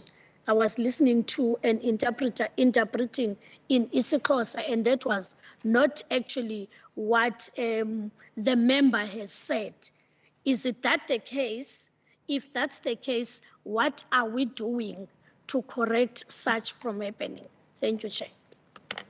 Thank you very much. Maybe to add to the members, on the 57 cases from which year? Is it the 2022 or is before 2022? So if you can tell us, they go back to how many months? And the second one will be, now, if we get an interpreter in the committees, the payment comes from the budget of the committees, or it comes from the parliament. And if it comes from the committees, so, and you've got a 57, let's say it goes back to 2021, how are we going to pay them? If already the report we said if we paid, or that allocation is out of the budget committee, where did that money go if that's the case? Where is it now as we speak, while you do have some that are not paid and you still are waiting for the clarity? And paying the suppliers, it's how many days for WCPP? It's 30 days. Yeah. So if that is the case, how do we miss this one to an extent that it's more than 30 days, to an extent that it's in the newspapers now? Thank you very much. Thank you, Chair. Let me start with, say, the budget. There's a budget for interpretation that is standalone budget, not linked to committees. Yes, because the interpreters are used for both the plenary and the standing committees. So they'll have their own budget. Now, on the payment, the possibility of having paid these duplicate invoices in the past, it's not possible, because between supply chain and finance, they've got a way of validating the the invoice, the validity of the invoice number itself. That's where they tend to be picked up. Yes, we've got 30 days then to pay the suppliers. However, in an instance where there's a dispute, 30 days ceases. That is, it stops. It comes to stop until such is being ratified. So in this instance, we're talking about the invoices that dates back from September. And within their own service level agreement, they're supposed to submit within 3 weeks of rendering a service, but they were not doing that. So we're to deal with that first and correct that anomaly that apparently they say they were used to, and we said, unfortunately, we cannot because other things, they go back. Secondly, Member Patman asked as to then these two documents are, are the property of the WCPP. Yes, are the property of WCPP. However, Mr. Cleophilus and Mr. Pochanpo have no mechanism of knowing that a particular interpreter went to a particular public hearing that was either in Stellenbosch or in an oversight visit, in a cluster visit that was in Garden Route, and rendered these services per time that has been agreed on. So this will be signed then by the official, which is procedural officer in this instance, that is in a meeting, and be given and handed over to them. Then, because they know that they have to use that for claiming, or sometimes when they are within the building, they will scan that to the procedural officers and keep the copy for them so that they attach. Hence, in some instances, we're able to use the duplicate copies that will be with procedural officers and the assistant committee assistants to be able to assist them. But in instances where there is no invitation, there is no confirmation of that you said, yes, I'm available to come and render the particular service, and we can't track even the attendance register. Unfortunately, our hands will be tight again because we'll be paying you irregularly now. That is the first instance. The second instance where you've got same dates with 3 other committees or another committee on the side that you said we're rendering services on the same day. It's not possible.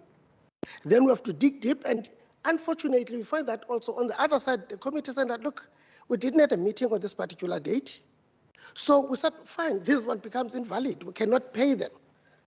Now, unless you come up with a proof that indeed these are, I suppose, here there are also measures that we have to put in place for risk management, because there might be risk in this. If you solemnly say that, okay, so give me that particular thing that, it has to be committees that provide us for validation of this, that provide plenary for the validation of the services rendered by the interpreter.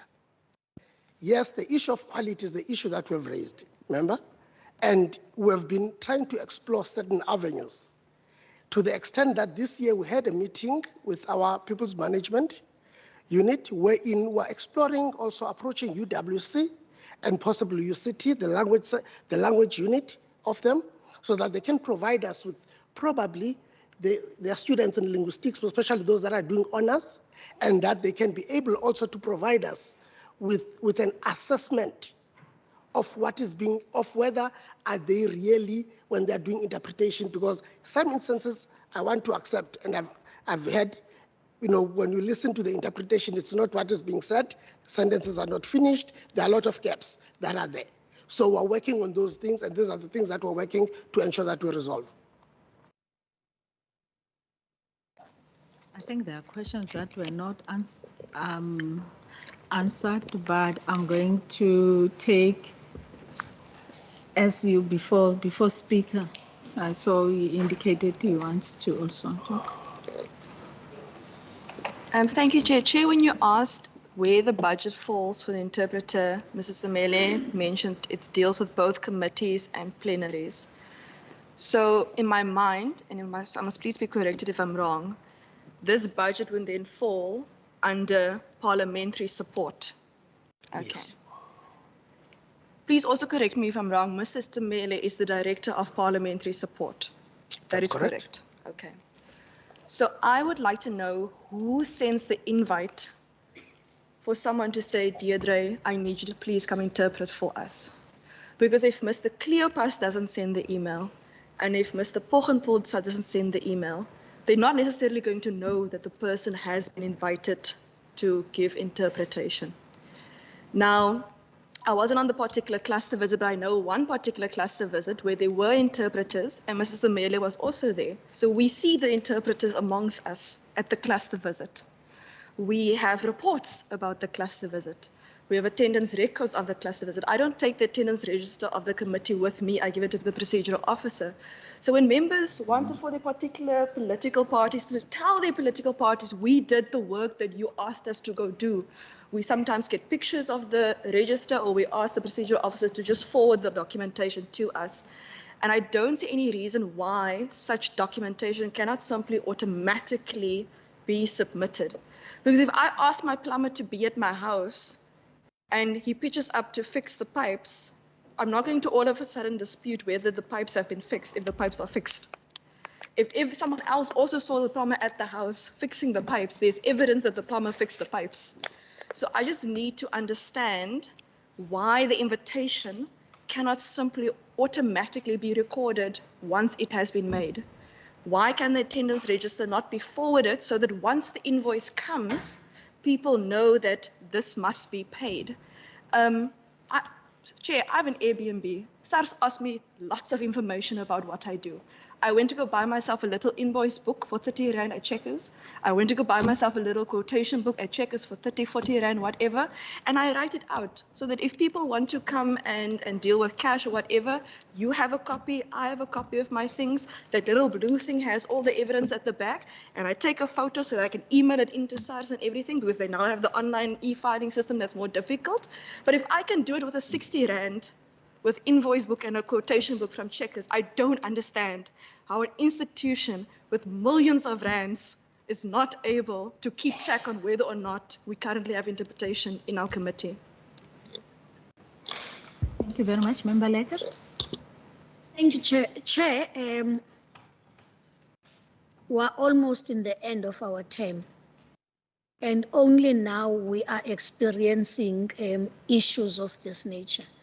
I am really tempted to ask, when did this start?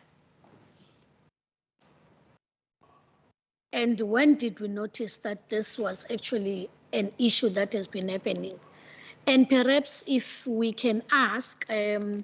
Sussman, as the head of the committee session, just to get as to what systems are there from his side that are being put to mitigate this, because I really don't want to believe that people do not sign the register deliberately, or people keep the register for some reasons.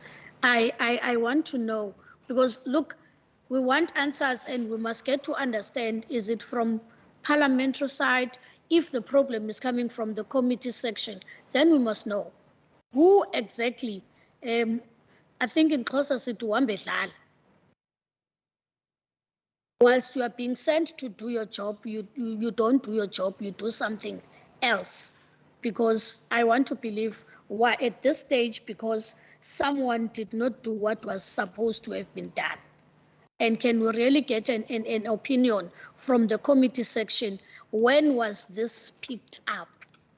Is it something that has been happening, or it just happened to be picked up at that particular time? Because it raises concerns. And for me, really, yes, I had concerns with the quality of interpretation. But that being the case, it's important also to put systems in place. Sometimes it's difficult to interpret while someone else is talking. You will be here while that person is already on another issue that they're talking to, and you must still interpret that one. But I'm not saying that's the case, but really, When did we pick this up? And are these interpreters people employed by WCPP or they are sourced from elsewhere? Because we will really need to get to the bottom of it and not to put people at a disadvantaged position when they have rendered a service and suddenly they're not being paid for the service that they have rendered. Thank you. Thank you, Member. Member Say. Thank you, Chair. Chair, perhaps also maybe Mr. Stemela could probably just shed some more light in terms of the budget. We know where it comes from, but just are there any budgetary constraints possibly around this issue of paying for the interpreters? Do we have enough budget for it? What is the budgetary? And I'm not sure maybe if it's Mr. Stemela or probably the finance team. Then number two, I heard mention around double invoicing. Now that's very concerning. While we are raising issues about the submission and this type of thing, and I agree with Member Bartman, there needs to be a seamless process.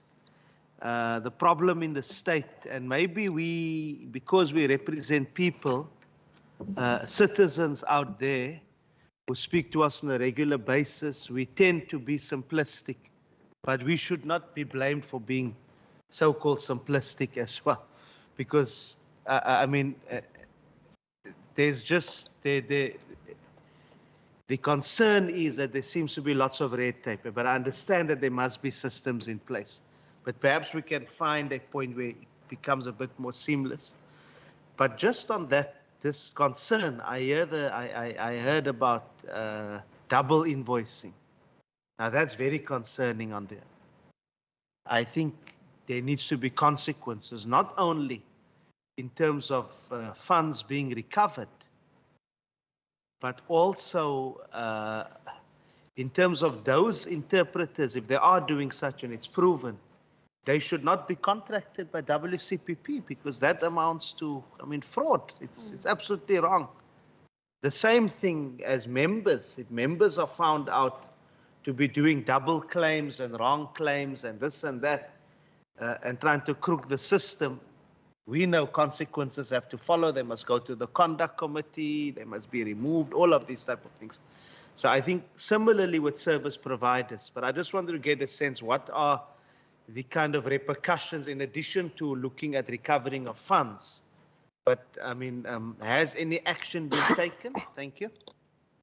Thank you very much. Before you respond, maybe if I can ask, because you are talking about the documents, it's like you do the paper documents, and if that's the case, during the COVID, what system were you using? Because when we had the ad hoc committee for COVID, the systems they were different, and I tend to believe that time it was working, because if they started September, that time, whatever system you were using was perfect for the interpreters, and they were always working. And if that was working that much, what made you to change back to the red tape that you do have of the paper submission? And also, if an interpreter comes and a generator of the code where they have to get that code of the approval of an interpreter to come, who is responsible for that? Because that person, I tend to believe that before they can generate that code, received the info of there is an interpreter that is coming, has the record to that. So it's not the issue of can be a duplicate, because automatically you will know that in my records I issued a code on this date. You will have a spreadsheet yourself indicating that when did you issue. It's not a matter of even arguing to that effect. Now, what is it that we are missing on these two systems that maybe can help us as the members to find out what is the problem? Must I take the speaker first? No, I think it's important that we, I want to, when we end at the end of this discussion, I want to make comments, but I just want to state that I think what Mr. Samela is saying is that there wasn't a duplicate payments made from WCPP side. It's claimed to WCPP. So there was no double payment for us for recovery. I think it's important that we just put that on record. Secretary, I don't know if there's anything else you want to add, if I may, Chair, through you.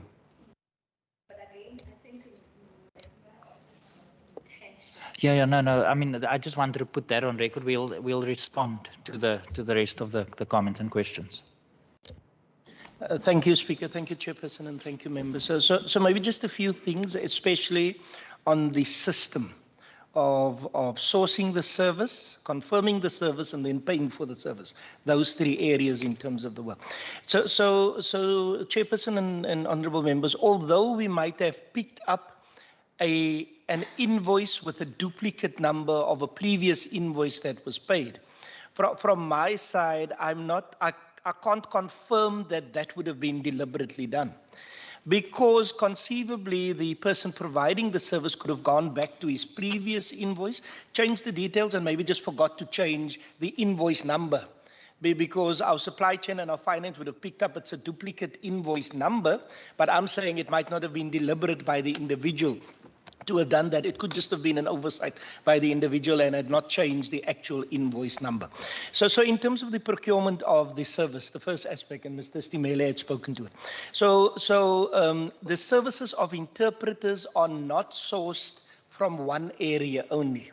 For a plenary session, it's in the business unit plenary support services. For committee work, it's then in committee support. If through our public engagement program in that business unit an interpreting service is required for public engagement, it's then sourced from that area. But because the budget is in one place, the payment is then processed from one place. So if committees had an oversight visit in Grootbrak Rivier, and there were 2 interpreters there, the place where the payment is processed is not the place where the service was sourced from. It would have been sourced from committees. So the email that was sent for asking for availability, the confirmation of availability would have gone to the committee procedural officer. The signing of the attendance register would also be with the committee. But the document gets met, the invoice gets submitted somewhere else.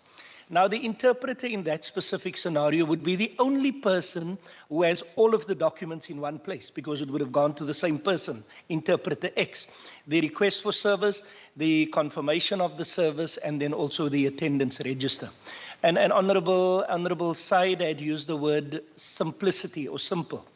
So the most effective way of the interpreter's invoice being submitted and then processed to the one place would be, because the interpreter has all of the documents, if you submit it electronically, you take all of those documents and you submit it to the one place where it is going to be processed, even if, and especially if that one place where you are sending to was not the place where you were requested to do the service.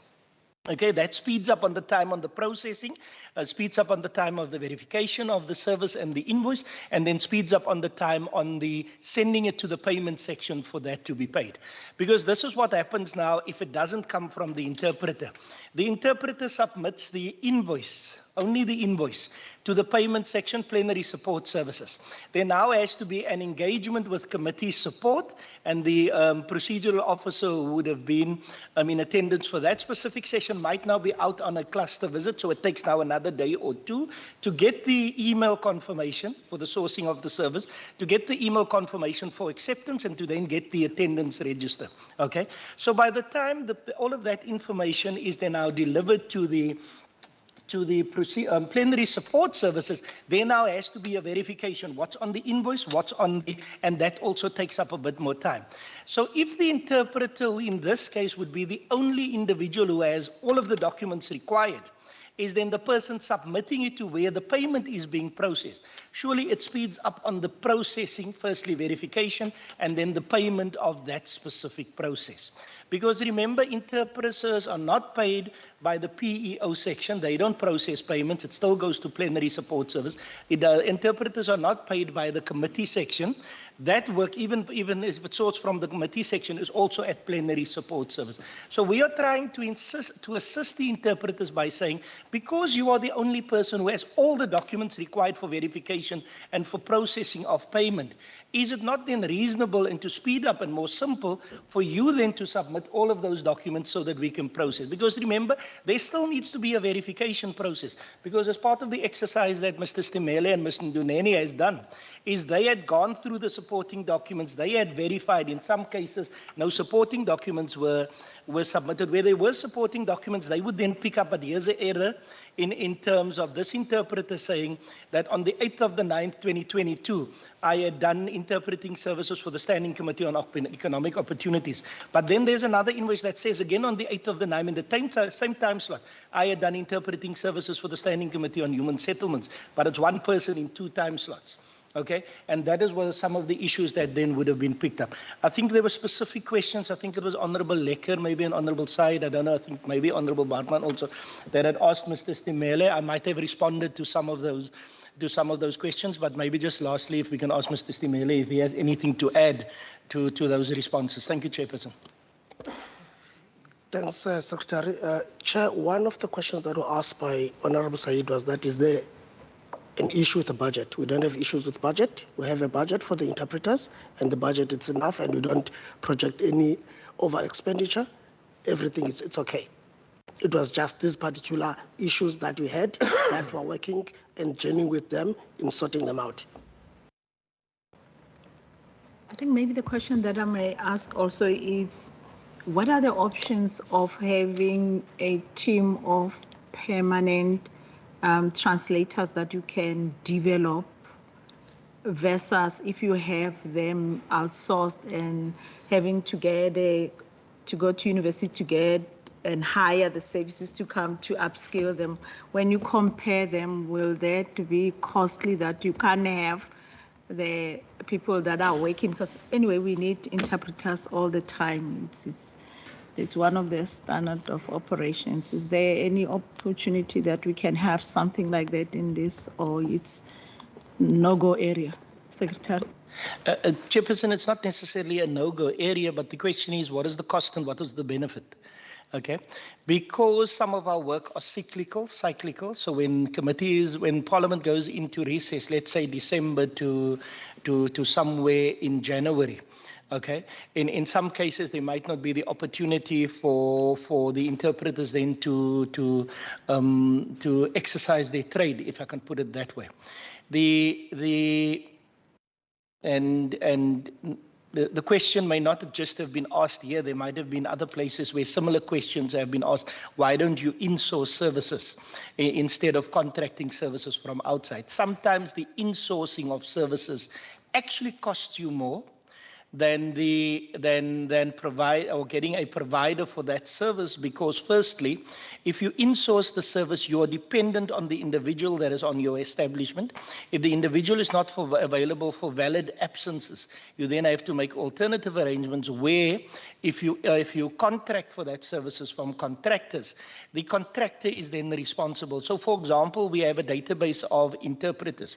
If the one interpreter for, let's say, Afrikaans to isiXhosa is not available because he or she is sick or some other reasons for their absences, we are then able to go to the next one. But we don't pay the one who's not available. We only pay the one who actually delivers the services. When you insource those services, and there are other services where regular arguments are made on why don't you insource the service than having a contractor doing the service, those are some of the variables that affect the cost-benefit analysis in terms of those specific models, Chairperson.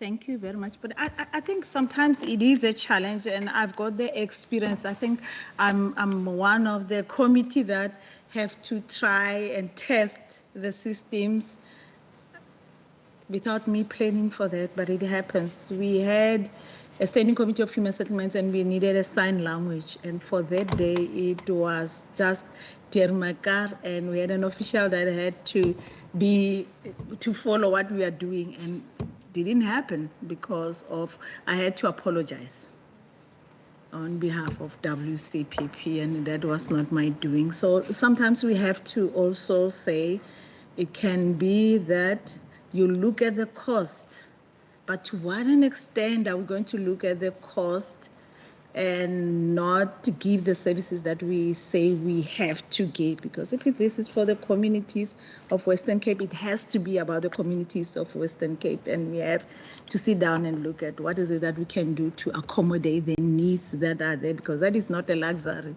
We have to make sure that if we say on the employment, we have to get the people living with disability, we have to cater for them also within our departments as they come and engage with us. So it's something we have to look at and to think about. Speaker and Deputy Speaker. And Deputy Speaker, I know you love the fourth industrial revolution. I still believe this paperwork doesn't make sense to me, because I know that you are a person that you don't want to see papers, you want to see technology, but this is one of those instances that now the paper and the paper and the paper and the paper. But I get the response on during the COVID?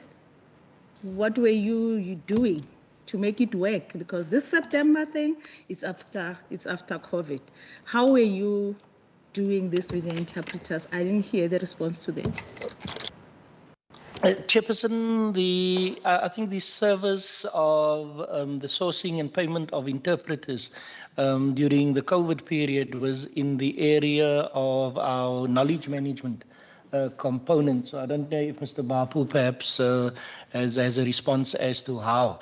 Maybe just a general response, Chairperson, when we were in the hard lockdown and also in some of the higher levels of lockdown.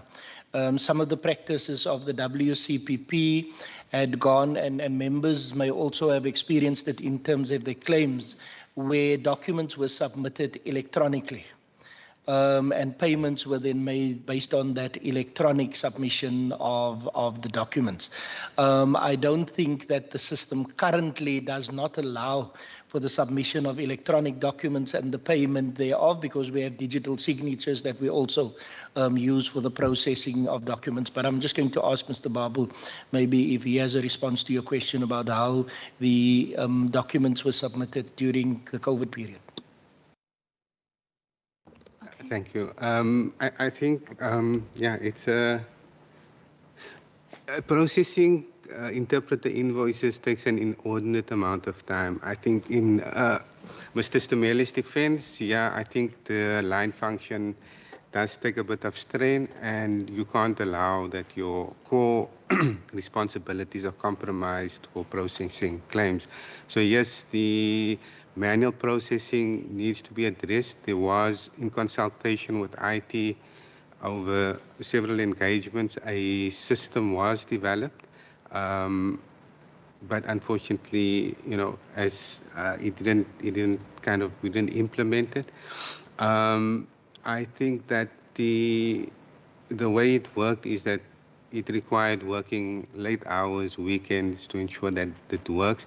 And I do want to give the assurance that we have instituted adequate internal control measures to avoid any kind of duplication of payment. So that's definitely not happening. I think in Mr. Stumeli's defense, I think probably requires some more support in that regard for processing claims, so that they can continue to do the work that they are primarily responsible for. I don't think, my personal, if I can say my personal view, is that we do need, we need to employ interpreters to avoid this from recurring, because I hear what the Secretary says about the cost-benefit exercise. But there is a strain that is felt by the line function that is responsible for administrating claims, interpreter claims specifically. So but there is an automated system. Colby can talk to it if you'd like to. It was developed, and there were some refinements still required. But I think it's probably just, there is a system available. Thank you. Mr. Titus? It's hot. Chair, just a very quick comment on the question of what happened during COVID-19. I think the committee will also remember, Chair, that during COVID-19, the actual interpreting services and requirement had almost completely stopped.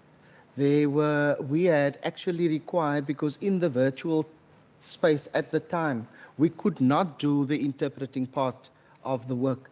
So during the COVID-19 part, the higher levels, with the fewer, in fact, there was a part where we've actually asked that committees begin to utilize the services of interpreters. I'm just talking about the volumes that we're sitting with now and the volumes that we had at the time.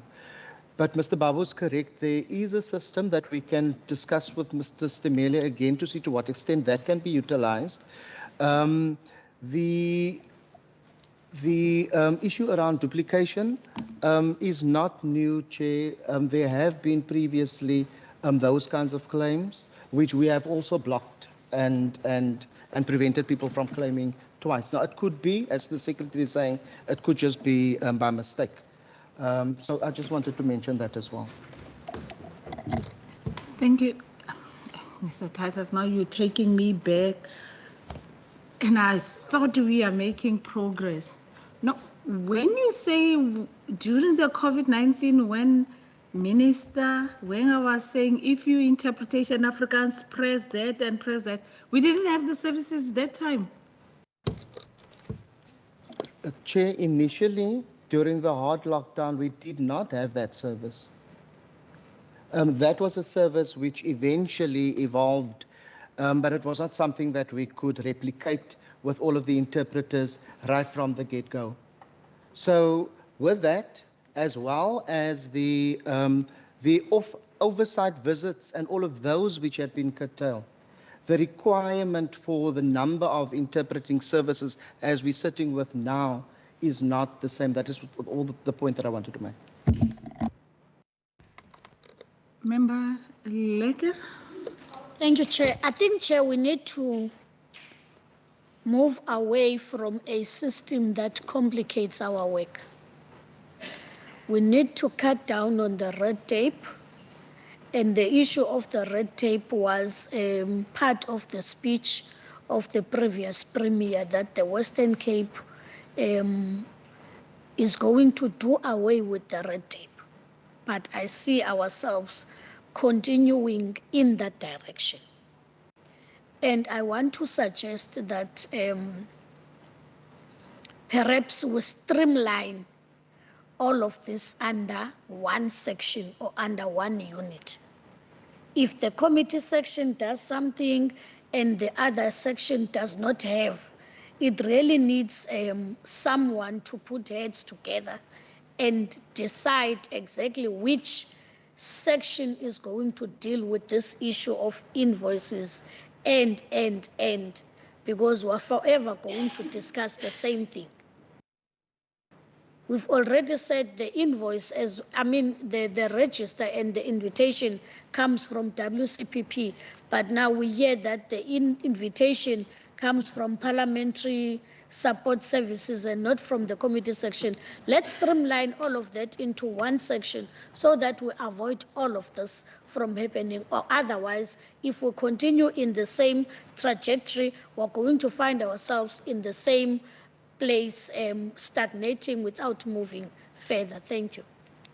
Okay, member say.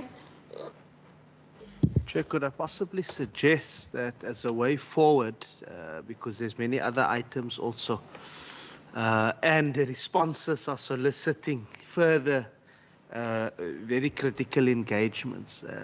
Maybe we have a session in one of the time slots of the committee where the administration can do a presentation purely on interpretation services. It doesn't need to be long, but take us through from word go.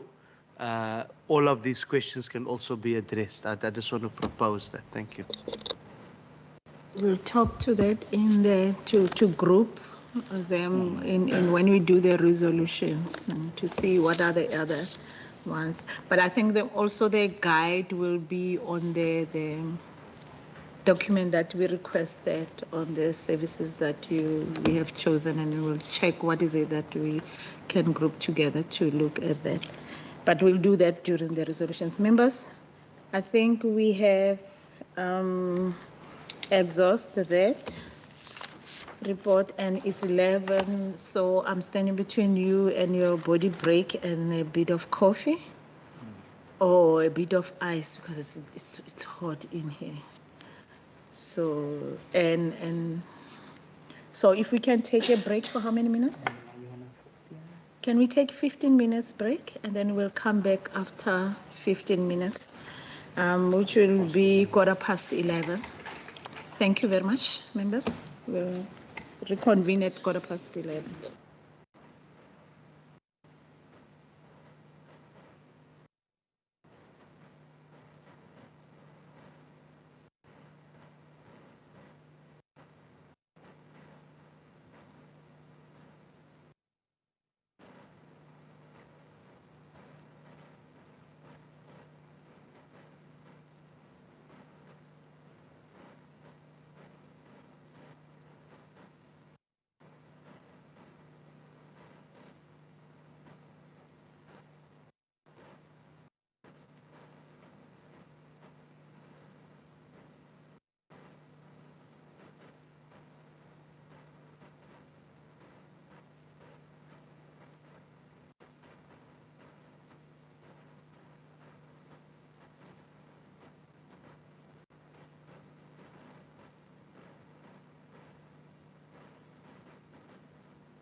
Continue, honorable members.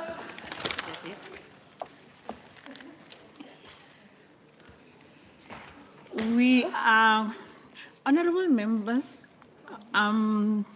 through your indulgence, I'm going to request that from our agenda, if I can take the 3.5 and the 3.6 and the 3.3, can we schedule that? We'll deal with that on the later date.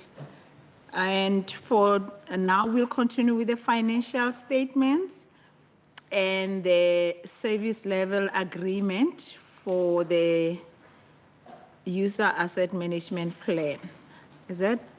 Yeah, that will be, I think it will give us enough time until 1 and also to adopt all those documents that we still have to adopt. Is that in order, members? Okay, thank you very much. I'm going to allow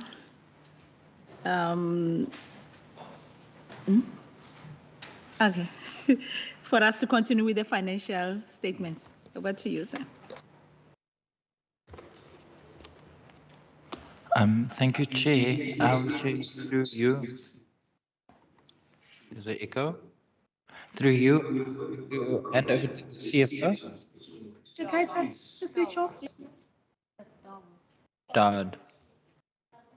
Dawud, are you going to take us through? Okay, over to Mr. Dawudin. Mr. Dawudin, can you put your mic on mute? There we go. Thank you, Chair.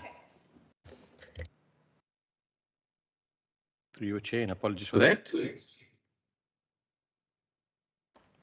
So, so I'll be basically doing the summary on the second and third quarter IOM reporting, which is basically the financial statements as at the mid-year, which is the 30th of September, as well as the 31st of December expenditure update. So basically with regards to the second quarter, which is the end of the September and halfway through the year, of our regional budget of 226,803,000, we had spent 120,635,000, which is an effective spend of 53.19%. As at the end of December, which is the 3/4 way through the year, and the end of the third quarter, we had an adjusted budget, an increase of 10.6 million in our adjusted budget for rollovers that came into our budget during the adjustment estimate process. And our adjusted budget then came to 237,476,000. Of that budget, we had spent 173,363,000 as at the end of December, which is an effective spend of 73% as at the end of December and the third quarter mark specifically. Just to, and very briefly on the slide, Chief, I may just to say that we are on track with regards to expenditure. We are monitoring expenditure projects as well as monthly expenditure trends, specifically with regards to our monthly expenditure meetings with managers. So that does assist in ensuring that we do spend planned budget as well as highlight or identify any slow spending or an expenditure that still has to come through the financial year.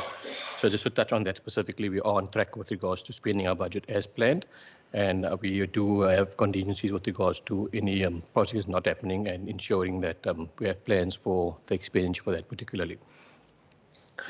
And the next few slides is a summary per program. If I look at program 1, as at the end of the second quarter, which the program 1 budget, original budget was 78 million. We had spent 38 million of that, which is a 49% spend. And the adjusted budget for program 1, as at the end of December, was 83 million. And we had spent 87 million of that, which is a 68% expense on that. And just to touch on that specifically, we are expecting quite a bit of expenditure coming through in this quarter. So we are catching up on that expenditure now currently to ensure that through the end of the financial year, we don't have any possible underspending on projects that were planned. With regards to program 2, the original budget as at the end of September of 23 million, we spent 11 million of that, which is a 50.29% spend. The adjusted budget as at the end of the for adjusted budget was 25 million, and as at the end of December we spent 18 million, which is effective spend of 70% with regards to that. The one particular standout today, if I can maybe just highlight, is during the adjustment estimate, the standing committee's budget was supplemented, and the expenditure there is in terms of the adjusted budget in that program. With regards to Program 3, in the second quarter of the 14 million original budget, we spent 7.2 million, which was a 50.8% expenditure. And as at the end of December, which is the third quarter of the adjusted budget of 17.4 million, we spent 11.7 million, which is a 67.3% expenditure. And that's one of the sub-programs where this particular expenditure coming through now in the fourth quarter to ensure that budget is spent by the end of the financial year. With regards to Program 4 of the regional budget, during the September IYM of 59 million, we spent 41.650 million, which is almost a 70% spend, which is a 69.95. And as at the end of December, we spent 55 million of the 59 million budget, which is a 92.39% spend. With regards to Program 5, which is the direct charge of members' remuneration in September, was at the end of the second quarter of the 50 million budget, we spent 21 million, which is a 41.93% spend. And as the end of December, Chair, we spent 31 million of the 50 million budget, which is a 61.66% spend. And that's basically, Chair, through you, Chair, the summary of the second and third quarter expenditure reports. And like I mentioned, there is monthly meetings with managers for each sub-program to ensure any expenditure projects that we have planned during the year are taken to conclusion.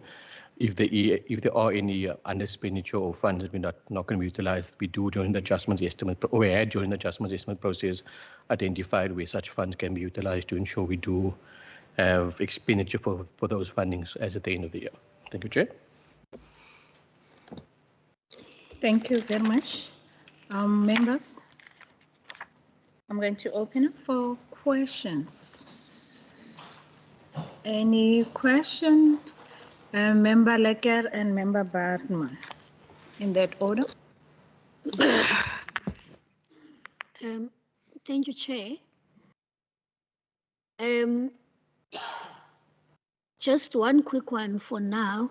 I would like to get an understanding as to, from the budget presented before us, how much of that expenditure went to salaries and how much of it went to the actual committees for support. Thank you. Thank you very much. Member Bartman.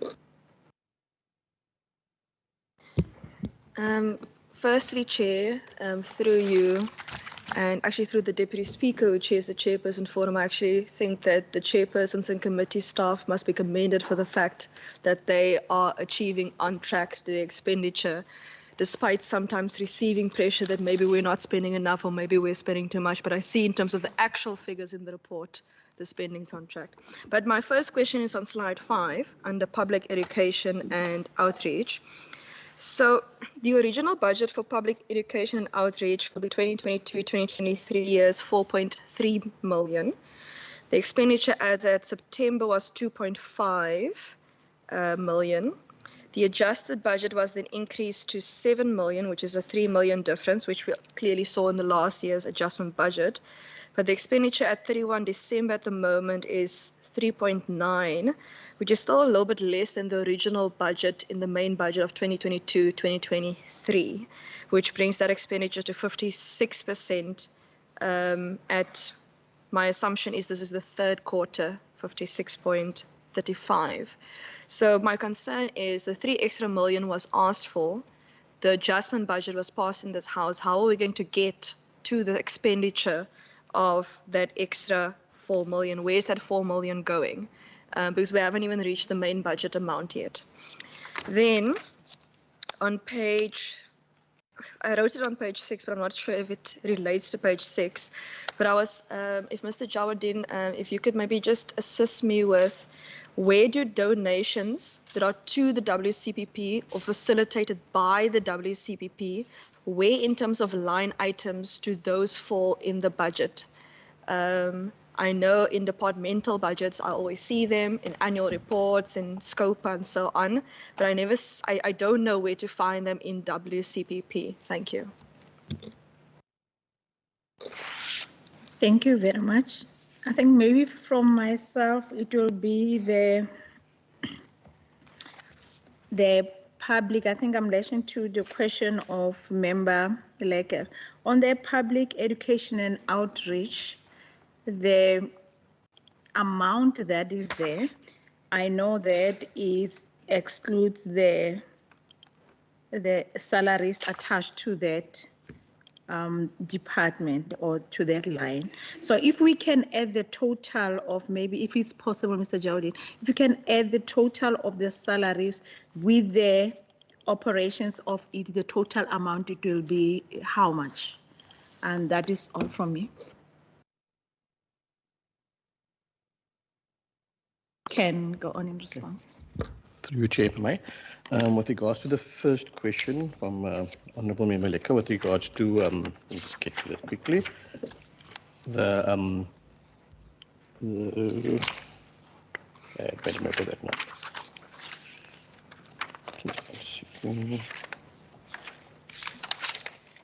Yeah, okay. With regards to the first second, as to how much of the budget was shifted to committees for salaries and for the standing committees, during the adjustments estimate, the total funds that had been allocated to committees was just purely goods and services. So salaries is standard with regards to what the increase is for staff members. So the salaries increase would have come through for the whole staff as and when the salary increase have been approved. With regards to the shift to standing committees, an additional amount of just over 1.8 million was transferred, or I can say added to the standing committee's budget during the adjustment estimate process, and that came from savings of the previous year or rollovers, where we identified savings for that to be particularly to be added to standing committees. So if I can maybe just refer to that particular slide, I can maybe just illustrate that as well. So as you can see on slide 4, under standing committees, it's not sharing. Okay, I think it's a bit slow. So as we can see with regards to standing committees, there was a regional budget of 1.25 million. And we had already gone over that budget, particularly with regards to the study visit that took place in the first half of the financial year. In the adjustments estimate, that budget was then increased to 2.872 million. And like I mentioned, that's just over 1.8 million. And that shift was purely in goods and services. So there was no increase in salaries in that particular sub-program. That supplementation was particularly for oversight and lawmaking within the sub-program that was supplemented in the adjustments estimate process for standing committees. And then with regards to the other questions on, quickly, with regards to PEO, Chair, if I may answer Chair's question first, that the sub-program does include compensation of employees or salaries already. So that totals, all the totals in this presentation includes the COE or salaries in those totals as well. So that increase specifically was increase in the adjustments estimate, particularly for two purposes, was for Tetanate, as well as there's a project that we're initiating in this financial year for the digital online platform. And that funding was made available from rollovers from the previous financial year, or was planned previously, and is initiated in this financial year. And the reason why, as Member Patman has asked regarding the expenditure, why is it so low as at the end of the third quarter, is because that's a big value item. I think it's 1.7 million that we're planning to spend in March in this current month that we're looking at spending, particularly just for the once-off project. So in the third quarter for PEO, there was quite a bit of expenditure that came through. If you look at what the regional budget was previously in previous years, there was quite a few projects additionally, or quite a few projects added in the adjustments estimate into PEO, and particularly now expenditure coming through in the third quarter for public education and outreach.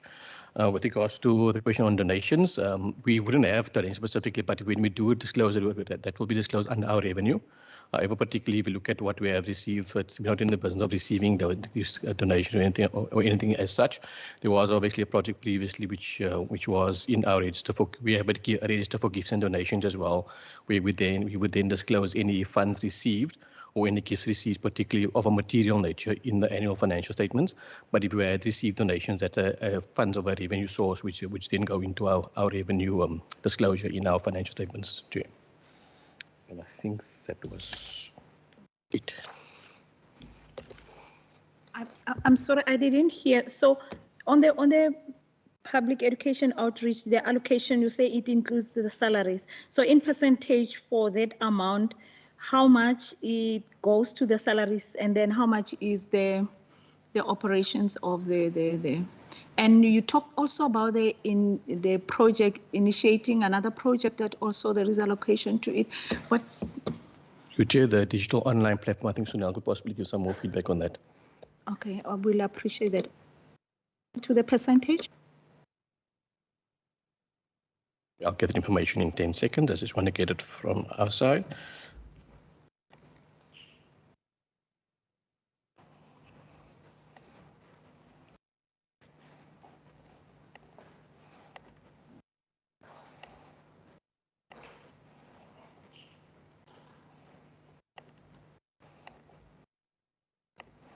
Okay, Chair. So of that 7 million in PEO, salaries is almost 4 million, 3.9 million.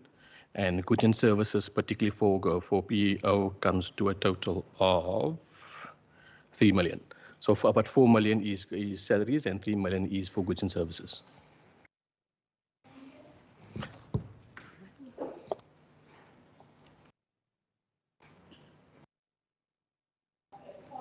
It's salaries and 3 million is goods and services. Yeah.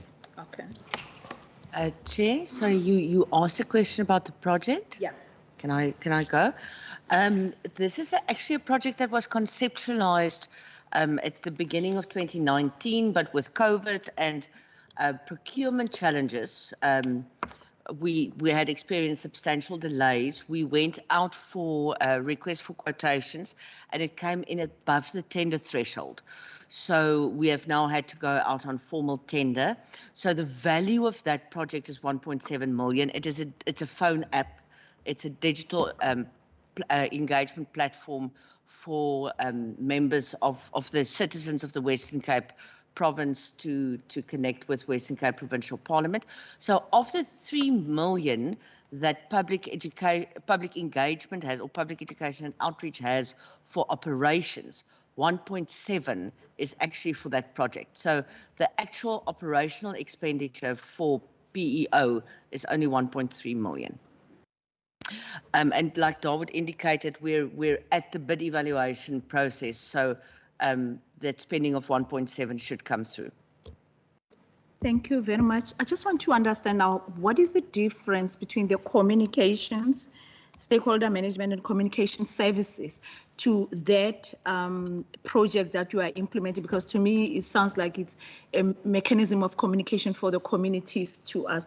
So specifically for the communication services, what does it entail if that doesn't fall within the Department of the Stakeholder Management and Communication Services? Because, and indulge me, to me, it's about your marketing, communications about the institutions and blah, blah. It has to be there. Now, the public outreach, the business plan, what business plan of that amount, what does it entail, and what is the anticipated outcome to that versus communications?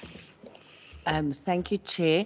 Yeah, it's within the Public Engagement Directorate, all of us are involved with communicating with the public and receiving inputs from the public. The difference is that participation in lawmaking in particular and assistance with oversight would fall more with PEO than what it would with stakeholder management. That's also why we have the stakeholder database, more in that space than in the stakeholder management.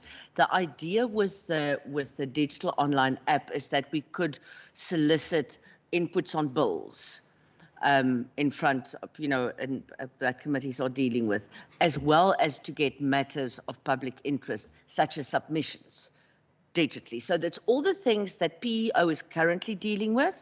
It's just in a digital format. Member Bartman and Member Leck. Chair, I just quickly made some quick calculations, and please excuse me if my calculations are wrong, because I am doing it out of my head here. But 7.054 million, which is the adjusted budget, minus 3.975 million, which is the expenditure, gets us to 3.079 million, okay? Then the digital online platform costs 1.7 million, which we're going to spend in March. So let's take that off and we get to 2.079 million left of the current expenditure, which we need to spend by March. Then the salaries we were told of the 7 million, 3.9 is for salaries, which we then times technically by 0.25 because we have a quarter left, I'm assuming. So more or less, that's about R1 million in terms of salaries that still needs to be spent. So when you minus that from the 2.079, I still get to 1.079 that I don't know where that is being spent.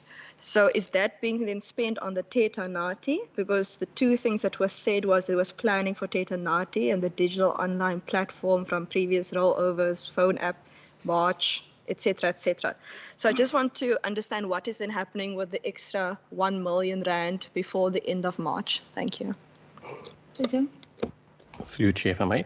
Yes, that's correct. However, in this particular sub-program, there was initially a savings projected, but within the program, like Sunil has mentioned, there are projects that they work together with. So if I can call it the stakeholder communication management, there was a expenditure that couldn't be fit in that budget. I think it's for the translation of the annual report as well. And that funding is within the program going to be utilized particularly for that. And I think that came to, and James can correct me if I'm wrong, it's almost 100,000 for that, as well as some other additional funding within the program that could not be funded within the stakeholder management. I think there was the corporate consular event specific that's also going to be taken from the saving from that that sub-program.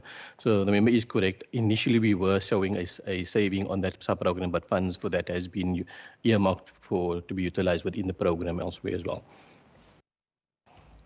Okay, thank you very much. So I just want to understand another one. Now, how does that lawmaking, that app, going to filter down to the committees? Because I think we spend also from the committee budget in legislations to with your WhatsApp, with your advertisement, and then so what impact or what is it that is going to assist how is that going to assist the committees in making sure that we source out their contribution as we anticipate? And then maybe if you can indicate if that is also going to work, the collaborative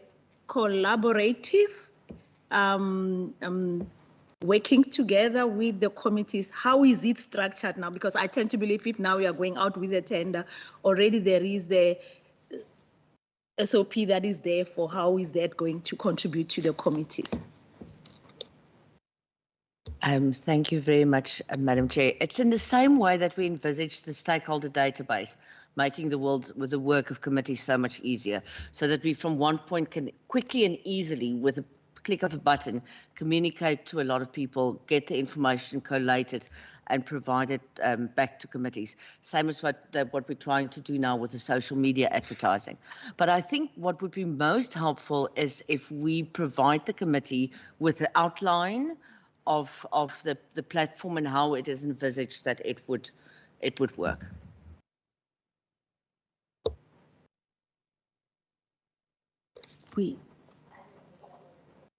Okay, when can that? I mean, we are trying to get the business, but what is in we are trying to suck your brain out to tell us about what is it that, oh geez. What is it in that business plan that is going to add value to us? And that's the only platform that we have that we can just, even the headlines, just to get us to have a buy-in, because it's now that it's mentioned, we have never seen that, we haven't heard about it. Madam Chair, if you remember when the ad hoc committee on COVID-19 was established, there was a WhatsApp information gathering campaign where like 8 questions were formulated by the committee, and that was WhatsApped all over the place, and information was gained from that. So what would happen with the app is any citizen in the Western Cape can register on the app as a user, and that person would automatically be linked by the app to whoever the constituency heads is based on that person's address. That person would also register particular interests, be it education or faith-based organisation, youth, social development, etc., women's issues, whatever the case may be. So when a committee, for instance, let me take the chief who is sitting right across from me, say it's the Standing Committee on Health, and they want to do a check on vaccination rate in the province, for instance. They send a request to us, we WhatsApp to everyone on the digital online app, yes or no, are you vaccinated? We get the information back and we can provide it to the committee within 2 or 3 days. Province-wide, if you want to, what's bills in front of us now, the performers bill, and you want to get an idea what the general feeling is, you can send a simple poll out for people to say yes or no. Similarly, someone from your constituency area can reach out to you on the app and submit a submission to say, we the people of this town have a serious issue with the, let me take an example of something that was quite controversial a few years back, the changing of sex education in primary schools. And this and this and this is our issue, which will then enable the member to ask a question to the minister and then give feedback to say, you know, I've discussed it with the chairperson of this committee, or I asked this question to someone in the House. So it is really using computer learning to make our work as WCPP more effective and efficient. And because it's digital, you get the youth, which we are losing in a big way at this point in time. And it's quick, it's easy. Yeah, so that is how we envisage. But like I say, I'll send the whole business book because there's a lot of other things too, like even the leadership of political parties can have a look of what questions were posed to members in a specific political party, etc. So, yeah, I hope that helps. Okay, thank you very much. Is there any other question that is Member Lecker?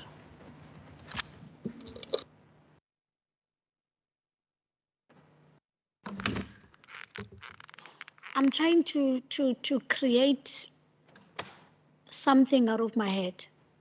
If I'm listening, the intention of this app, it's a good intention, but my concern is what value does it add to a 50-year-old who resides in Enkanini in Khayelitsha?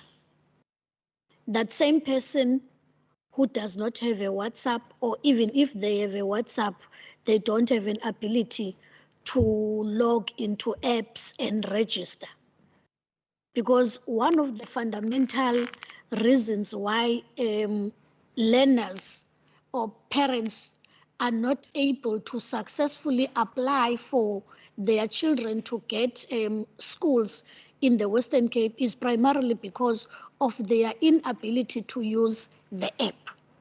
Now we're introducing the app for lawmaking. That 50-year-old there has got serious issues that would want to be attended to, and they would want to have some influence in certain laws being passed by this legislature.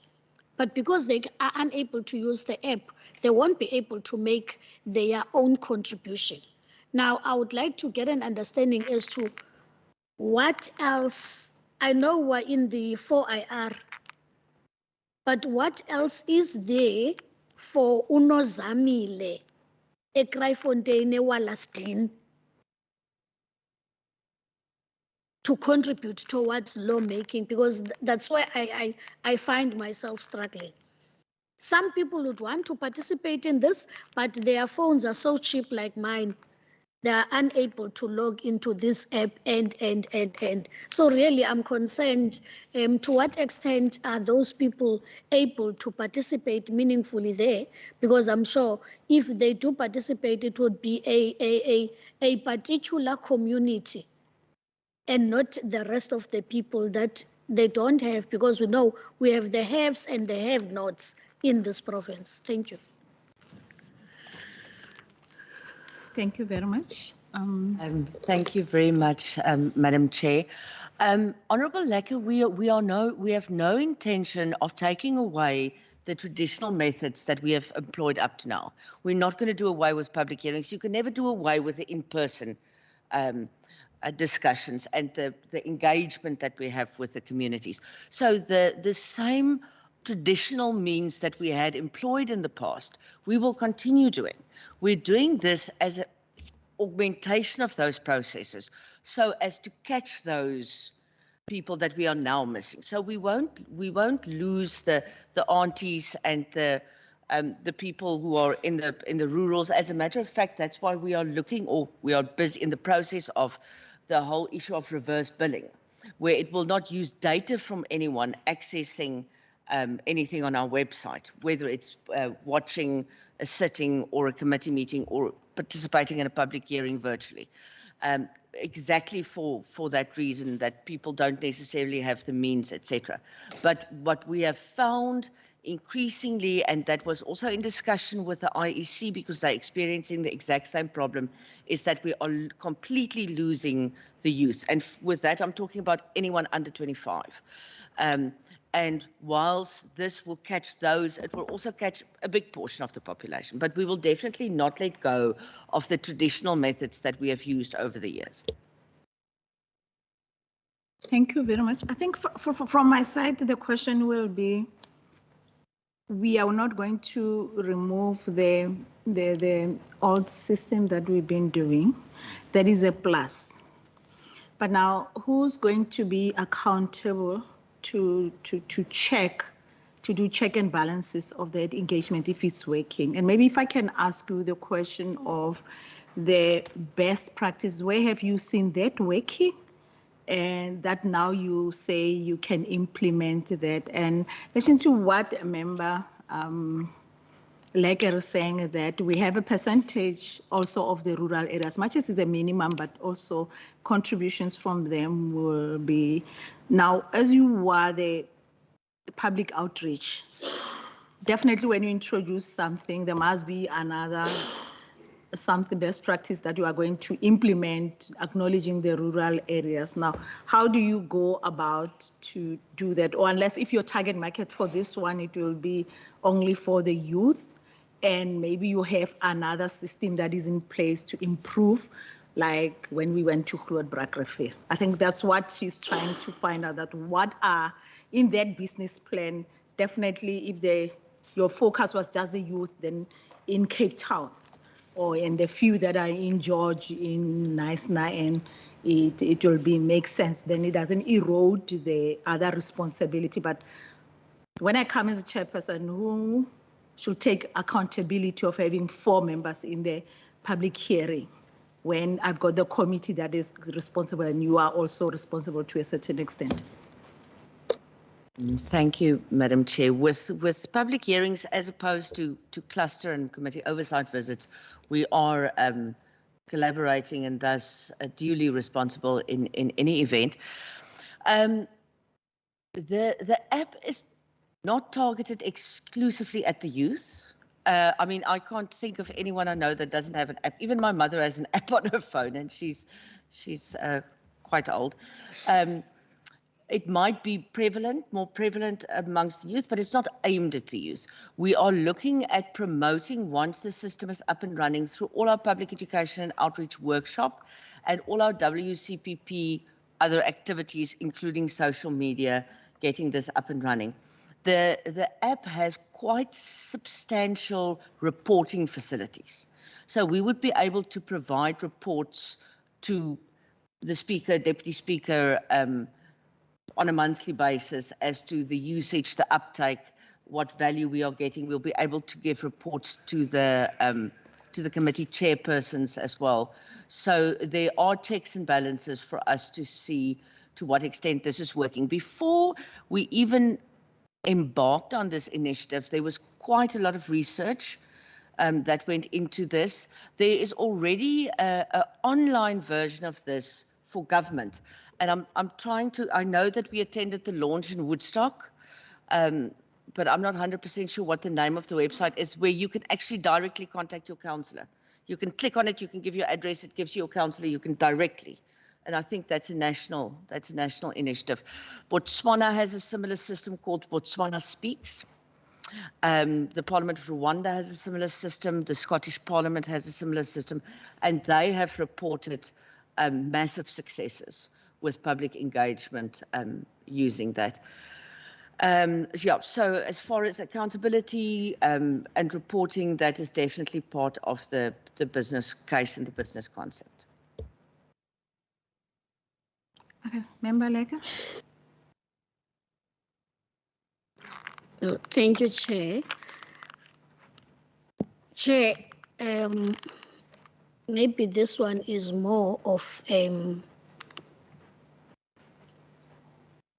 information seeking. What is the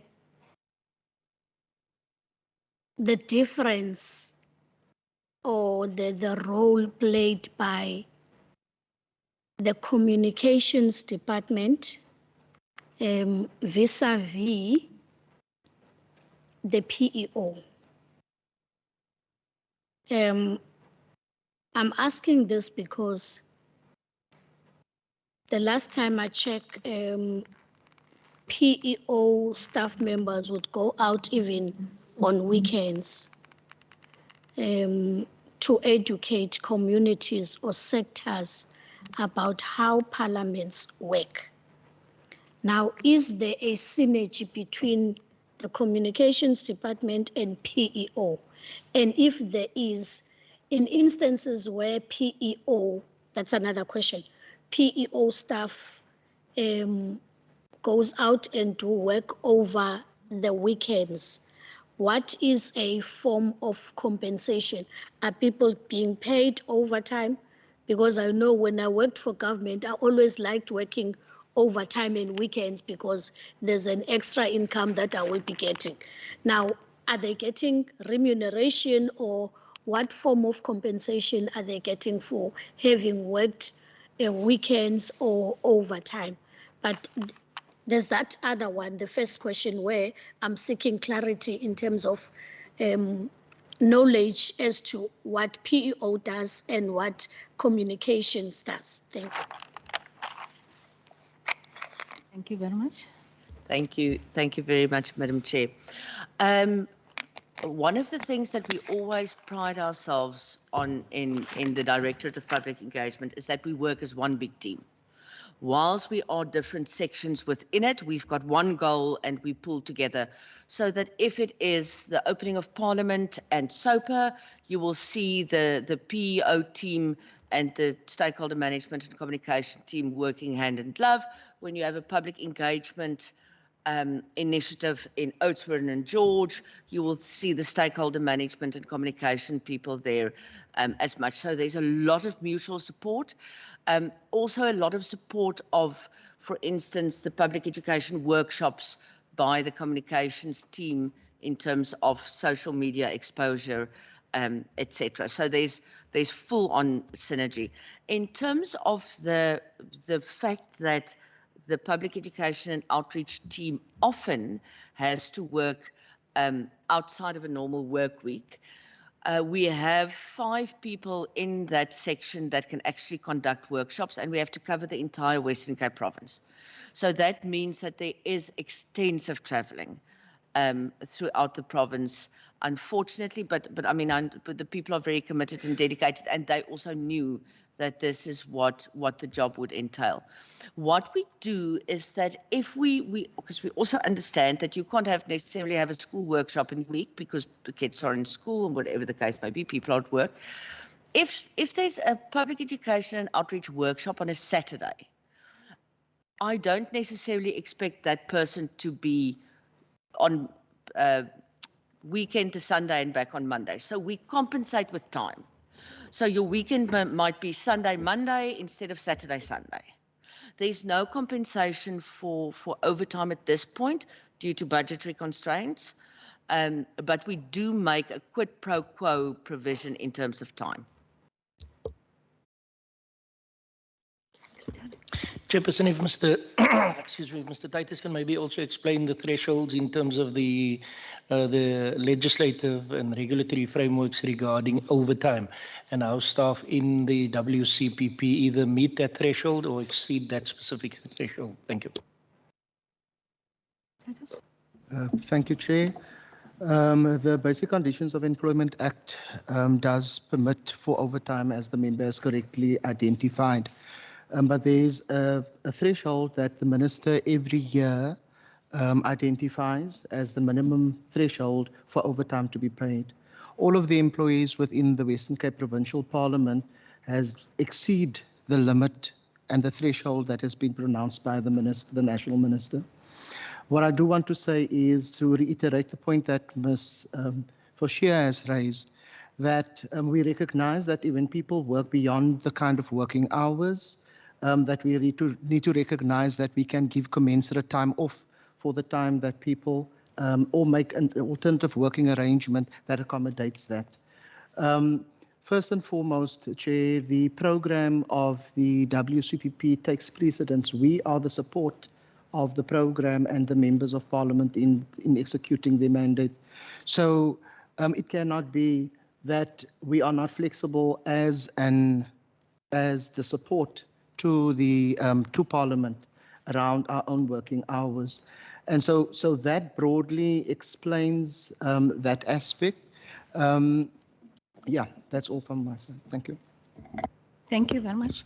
I think, you know, the difficult one that we've been having throughout the years was trying to check the output for the PO, everything that they are doing, to see that does it add value in our communities. And I'm saying this because another tool that we should have used or should be used was to check the online viewing on the YouTube, the statistics of, do we have more people that are watching us? Because if you're going to implement that app, that means those people automatically are the ones that have to go on the YouTube.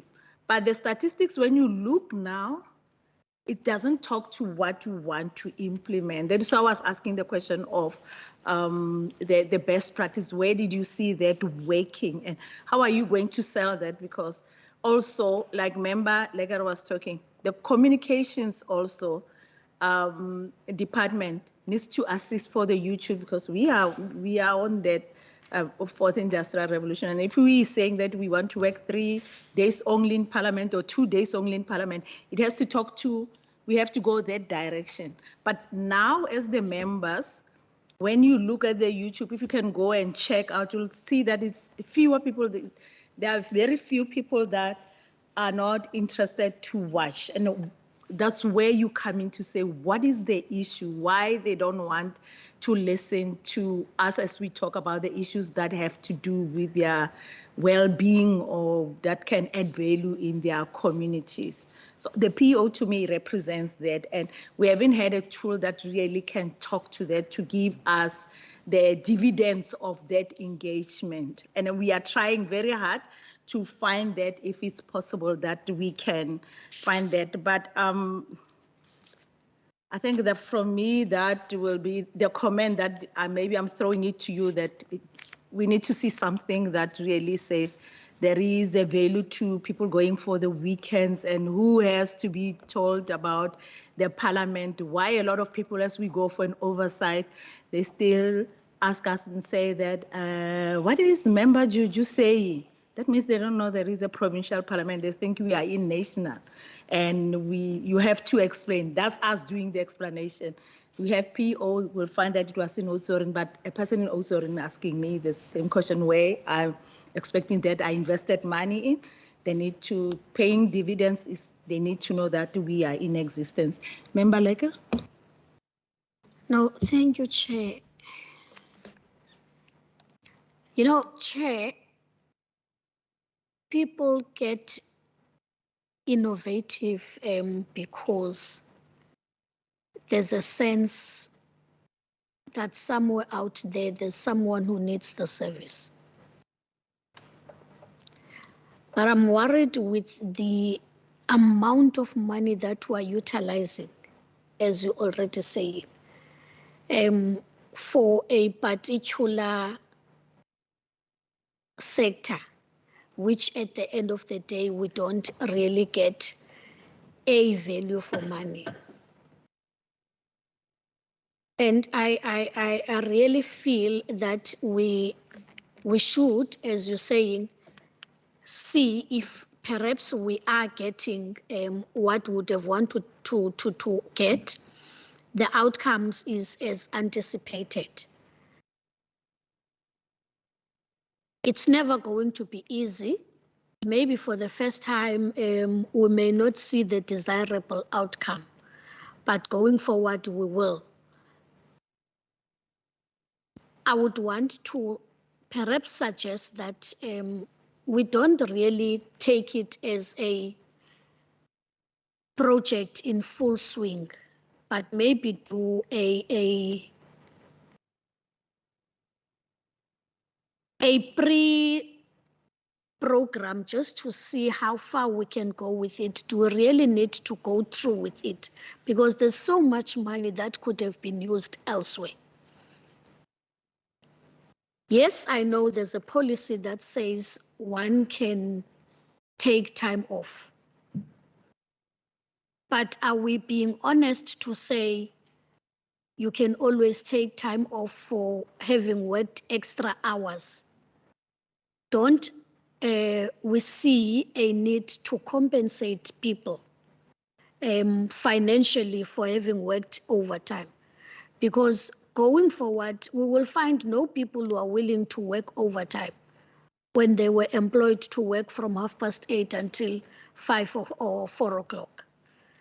And I think we should really review, as Mr. Titus has already alluded to, in his direct word, he said WCPP employees have exceeded their, what did he say? Their threshold. Now, if that is the case, are we really being rigid to say they must take time off? Are we being fair to employees who are already going out of their way to ensure that WCPP shines elsewhere? I know in WCPP, we have instances where we have outdone some other provincial parliament, but are we being fair to those employees who leave everything just to make sure that WCPP is put on a map? But Chair, going back to the issue of this money that we're using for the app, I think we really need to do some thinking on it. Is it going to be something that we're going to implement permanently? And is it viable? I don't want to believe that there are certain people who are able to use the app. Because as I said, Zamile out there, including my aunt who's 72 years old, can't even use her FNB app. Whenever she needs something, I must assist her or my son must assist her. So really, Chair, we should be mindful of certain communities who may not benefit from this. And I think compensation of employees is something that is important. This thing of time off is equal to slavery. So I really think we should have a mutual understanding and give support to our employees. This thing of no compensation just doesn't work for me. Thank you. Thank you very much. And I think the members, the issue is that I tend to believe that also the decisions that are being taken in this institution is in consultation with the employees themselves, with the officials, if they are in agreement. But it's something when we do the budget that we'll have to look at and to get deeper into that conversations. I am going to allow the secretary first. Thank you, Chairperson, and I'm going to try to be very quick. I therefore apologize if I speak too quickly. So maybe just two matters. Well, with regards to whether the WCPP is or needs to reconsider whether we would want to spend all of that money. Part of that money is actually for the development of the tool. the rollout of the tool then happens further. And I'm sure we would agree that in wanting to modernize the services that we are currently offer, there's value in the medium to long term in terms of employing such a tool. We are also looking at how do we provide greater access to the tools of the WCPP, our website, our sittings, etc., at little or no cost to the end user in terms of that. So that is where the app will then also benefit from in the long run. Secondly, the issue of overtime. So maybe just to further explain what Mr. Titus had said, the national minister who's responsible for the Basic Conditions of Employment Act determines what is the threshold in terms of salaries earned per annum for the payment of overtime. Our employees concerned in the WCPP exceed that threshold, which means we earn more than what the minister says up to this level can then get overtime.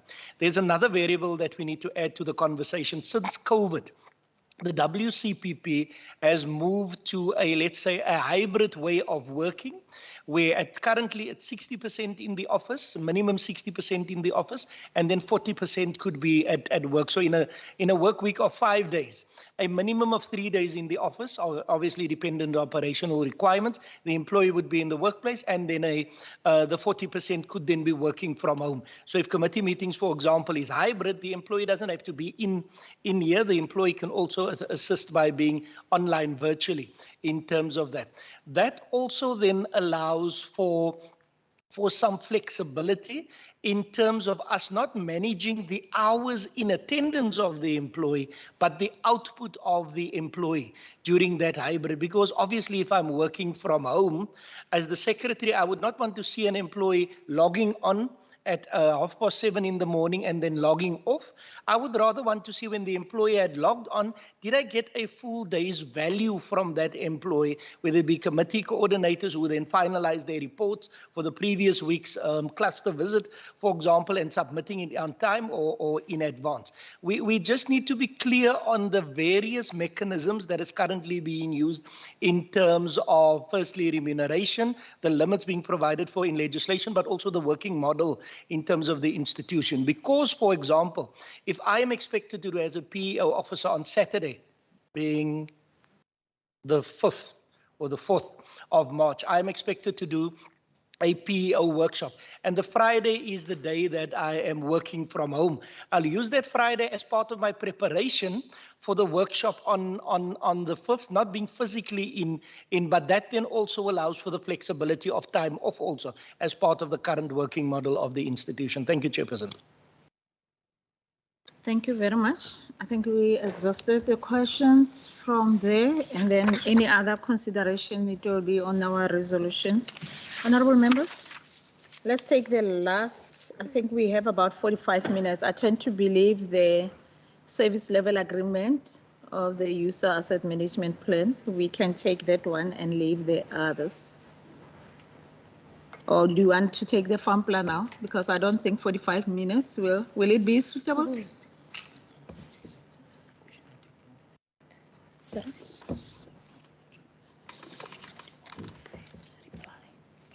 Yeah, I think I agree with you. So if we take the service level agreement, members, we can cover that, and the FAMPLA, we can ask the questions in writing, and then it can be responded to in writing, and we will determine if the engagement will be important after that. Can we agree on that one?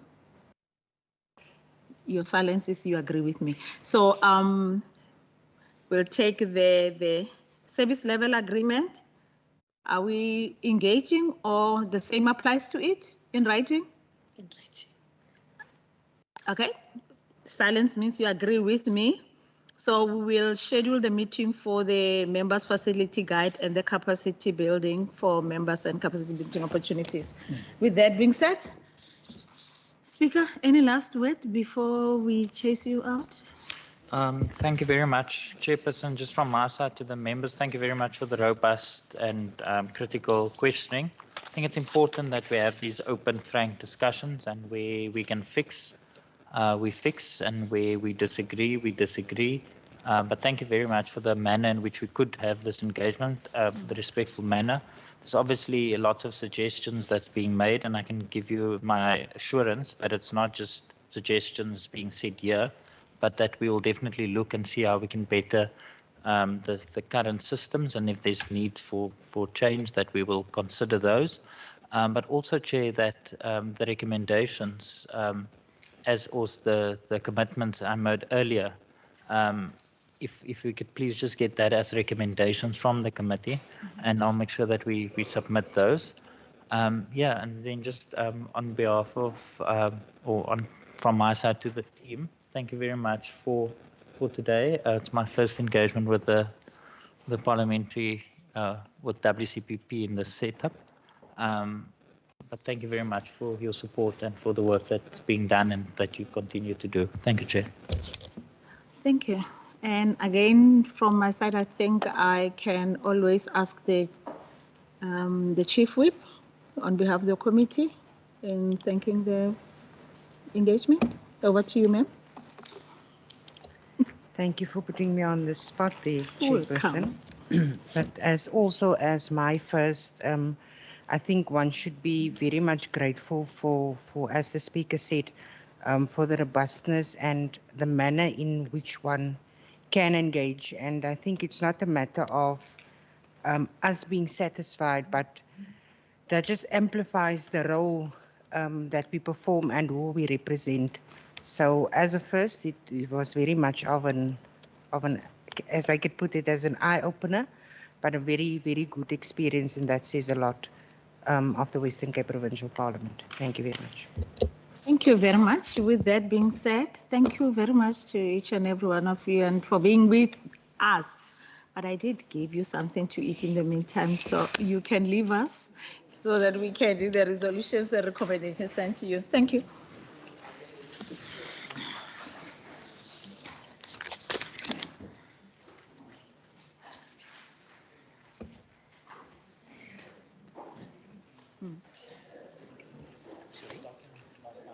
Yes, no, yeah. I didn't want to put you on the spot that the last day, the 28th was the last day, you sent them last night. I didn't want to put you on the spot. We complied. Whatever. Midnight. Until midnight.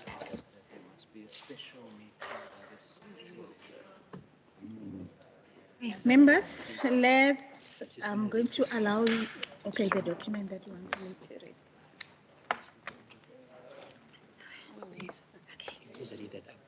Okay, members, on the committee report, the report of the Parliamentary Oversight Committee, having considered the quarterly financial and performance information of the second and the third quarters of Western Cape Provincial Parliament of WCPP or WCPP for the 2022-23 financial year, reports as follows. The Parliamentary Oversight Committee reports that it convened on the 1st of March 2023 and has concluded its deliberations on the quarterly financial and performance information for the second and the third quarters of the 2022 and 2023 financial year for WCPP, which was referred to it in terms of Standing Rule 89, subsection 1 of WCPP. The committee interrogated the WCPP in terms of the information that was tabled and referred to the committee as legislated under the section 17 of 2A of the Financial Management of Parliament and Provincial Legislatures Act 2009. The committee considered and adopted this report and its meeting on the 1st of March 2023. Can I get a mover for adopting that report? Member Batman? Chair, move that we adopt. Thank you very much. The Shaker?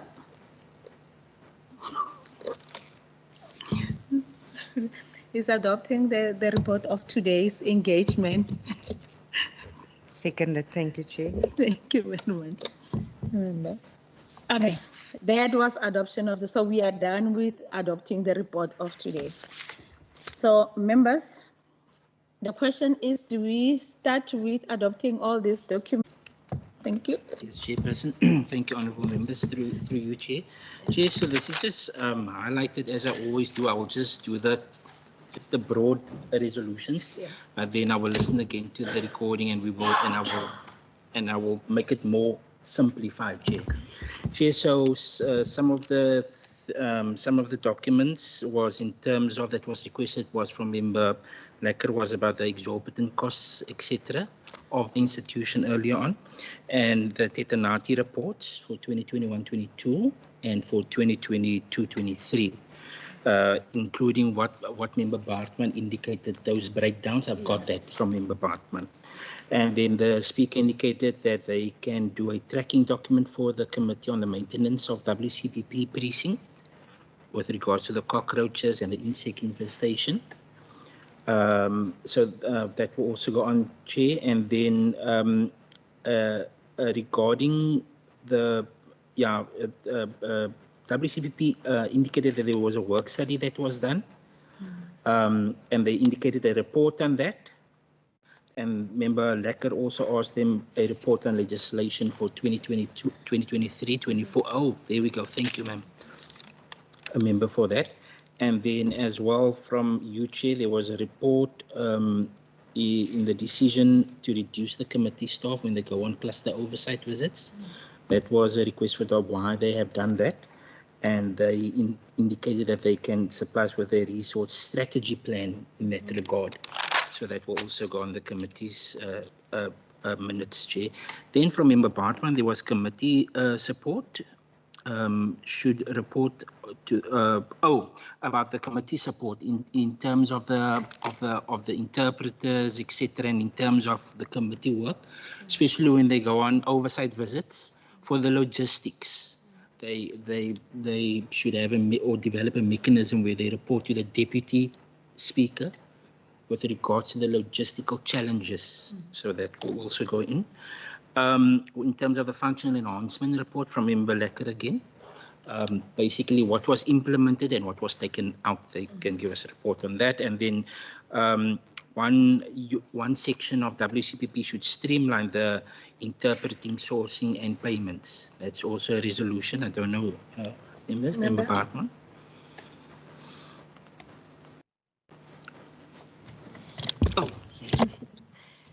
Chair, I would like to suggest that when they go look for ways to streamline the interpretation services, I think sometimes we make things so complicated when it can be so simplistic. We have MS Team online that we already pay for, and I went to go check earlier and I didn't want to bring it up, but our committee procedural officers already put documentation on the MS Team platforms for our different committee meetings, etc., that you can access depending on whether you have been invited to that particular channel as a permanent member, as an alternate, whatever. I don't understand why there can't be, for example, a channel for the administration to use with the interpretation where the documentation is similarly streamlined. I'm not saying they must use MS Team. It's a suggestion. We already pay for it as WCPP as an institution. We already use it to streamline other documentation. If they don't want to use MS Team, there's always Google Drive and Excel sheets and OneNote and all of that. I don't think it will necessarily require extra money. I just think it's going to require a little bit of more innovative thinking in this regard. Thank you. I think the other thing that I'm afraid of checking out is to look at the annual report of 2020-2021, if we paid for the interpreters how much did we pay for interpreters? Talking about what we hear that we didn't have interpreters during the COVID at our community. So it's something I'm afraid of going in there, but we need to find out the cost of interpreters during the COVID. So you can look at it during the COVID-19 when we're not allowed to get in here, the cost for interpreters, how much was it versus now when we are in hybrid. Remember? It's just the recollection from my side. We had interpreters during COVID. The only problem was at the time, because we were doing the new YouTube systems and MS Team systems, we started out with doing it in the chamber. So that if you were a committee that booked in the chamber, that's where it started. Then it became like a thing where if two committees sat at the same time, it was difficult because we only had, I think, 2 interpreters and not 4. So then it was one of those things where there's an interpreter in the morning, an interpreter in the afternoon, but we couldn't have 4. So some committees didn't have it at the time because of that. And I think it evolved over time where now in committees we have interpretation irrespective of what time you sit, what day you sit, and so on. But I do clearly remember we're having interpretation services during the COVID period. Thank you. Me too. Member Lecker? Thank you, Chair. I don't know, Chair. Maybe it's gonna be important to have a session only to speak about this issue of interpreters. As you say, I do remember at some point we had interpreters. Now, I don't know whether it was during the hard lockdown or when the regulations were being eased off. Now, maybe it's going to be important to get not only the amount that was spent on interpreters, but rather scrutinize properly and get the invoices that were probably submitted during that time. I also think in the main, there are instances where we need to really get to narrow down in relation to the work. You know, Ms. Fauché indicated that the two components supplement each other. Ne? And if that is the case, for me, I think we're already overspending. If communications is supposed to go out and do communications, they must go out and do communication, whilst POE will do their own thing. Not both groups going out to do the same thing. It sounds like a waste of money for me and resources that we already don't have, if I'm listening properly. We really don't need to have both teams going out to assist one another.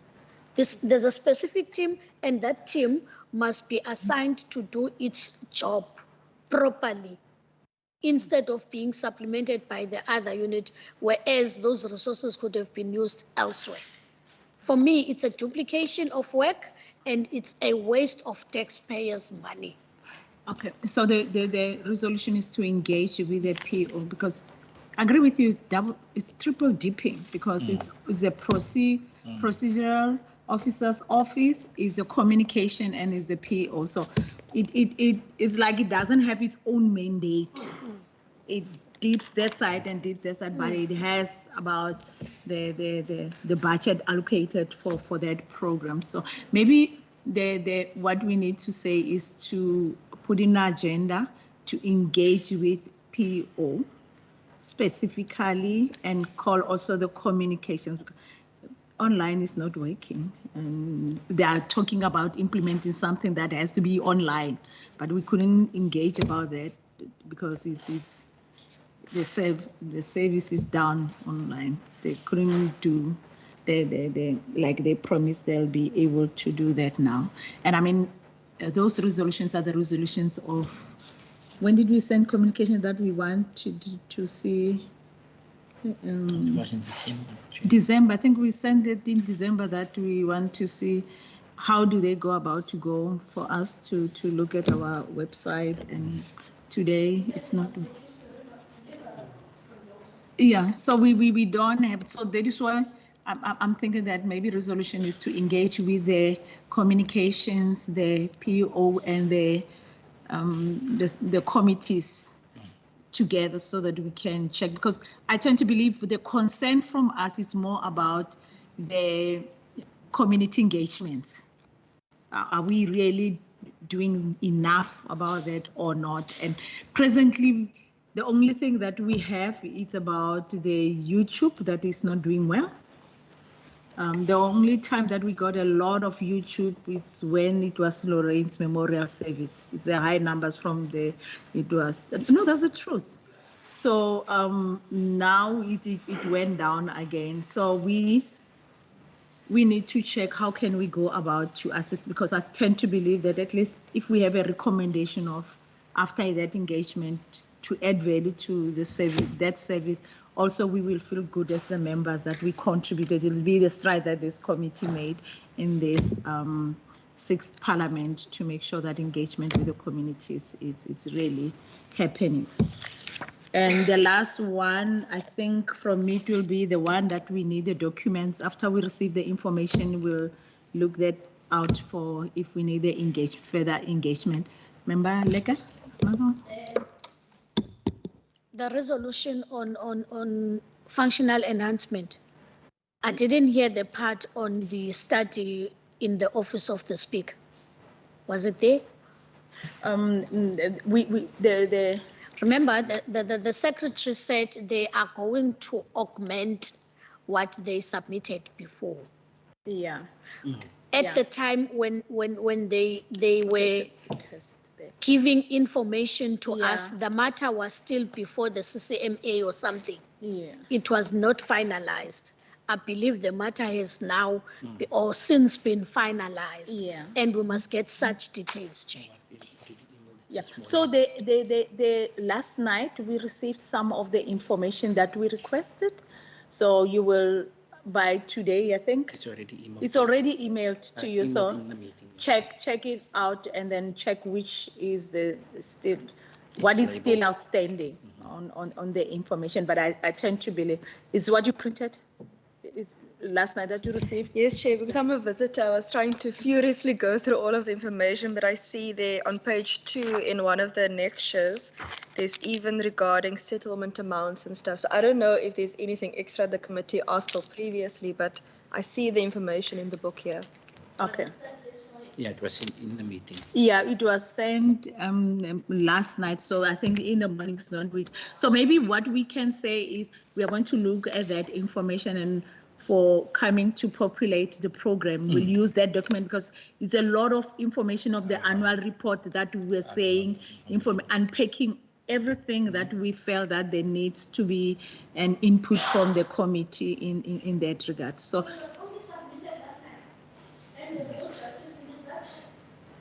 Yeah, that's why I'm saying that one resolution is to look at the documents that have been submitted, and then from there we'll populate the our engagement APOC. And again, that is why I mentioned that it seems like we are going to engage more for this year with the POC, looking at the documents that they submitted last night, the responses that were submitted last night. But it will be up to us that how do we go about. But when we have the days that we can engage and be prepared that we are going to engage for the whole day, because we don't have the public accounts, we don't have, this is where you have to do everything. That's why the report we have to, the FAMPLA give us the direction of we have to do 1, 2, 3, 4. So when you come to POC, just come knowing that you can take off your shoes there and then just go. Yeah, so that's what we have to, and then plan lunch and breakfast to make sure we engage until we know that we don't have to engage another once a month. It will be a full day and then we'll be done. I think it will, how it will work. So members, Mr. Davids will send the resolutions and check if it covers everything that you want to see, and then we will take it from there. So we are done with resolution. Can we adopt the documents quickly and then we'll be done? Which one is the first one? Okay, the first one, it will be the consideration adoption of the committee minutes of the 17th of August. Can we stand there? Where's my 17th of August? Okay, that's where there is a correction. Apologies, Maseko, and attendance, Maseko. Can you remove Maseko? In that meeting, just to let you know that you were at APEC in Durban, so that first one must come out because you you were in Durban, but you joined virtually, so you were still in attendance. I wanted to tell you so that the apology came out. Seriously. Yeah, I know I had to get out of the meeting to go and attend virtually in Durban, so its attendance is there. Okay. So the 17th of August, it was the the walkabout for the 4th and the 5th and the 6th floors of Western Cape Parliamentary precincts. Okay, and also briefing by the Parliament on the quarterly performance report and the first quarter. It is a normal copy of everything that. And the chair leaves.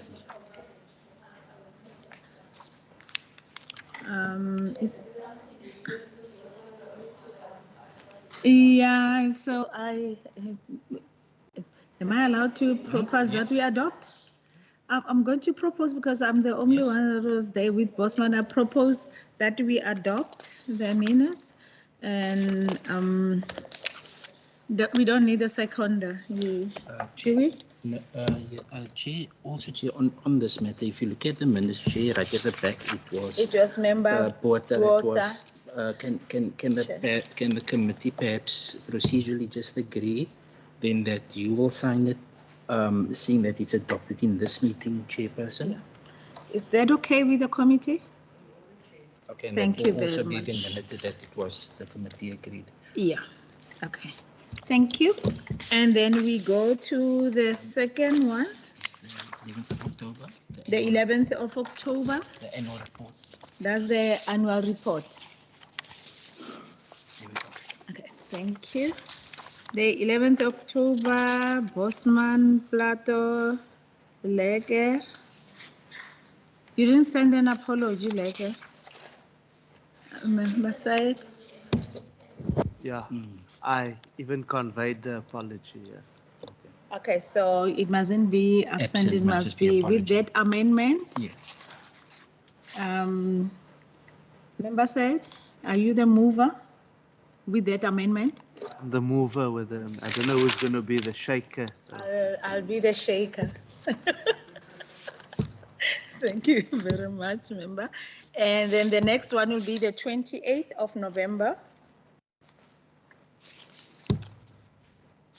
The 28th of November, it was Member Lecker and the 28th of November. It was the deliberation or vote to the adjustment budget. Okay, mover is Member Lecker. Okay, the shaker is Member. Was not the morning session you were there. Yeah. Okay, so we need to amend that. Member. Yeah, Member Barman was there also. Okay. So the shaker, Member Barman. I second that. You just don't want to be the shaker on the next. Okay, and next is the 4.2, the first and second and third quarterly reports of 2022-2023. What's my report? Okay. So the first one, it will be. Is the second. Which one second is quarter is the second. The second quarter one, the July to September. Okay, members, check.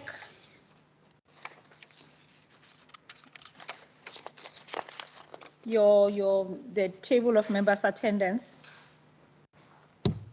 So with the amendment there of the absent, it's going to be apology, AP, not AB, of Member Leger.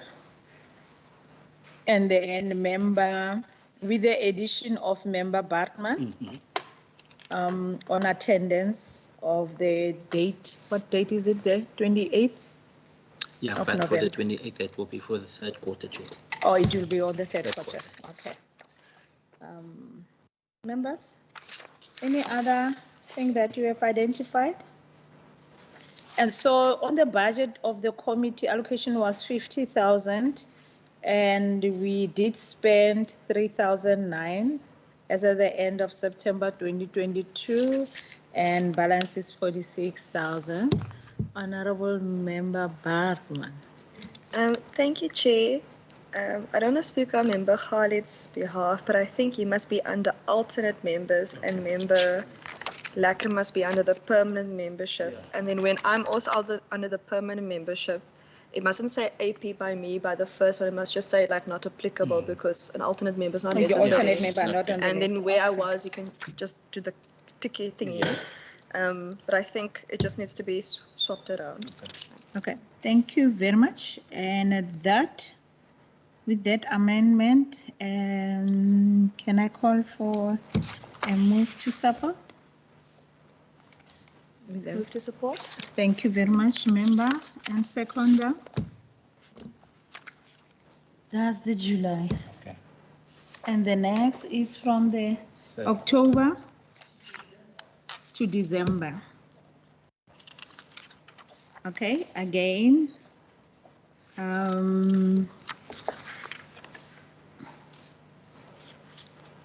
It's there as an apology, so it's duly recorded, member Leke. Anything that you feel we have to correct, members?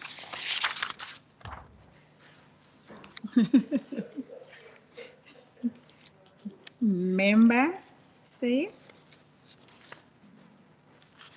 Are you the mover? No. You were there. And member Lecker, you were not there. Okay, can we move to? With those amendments.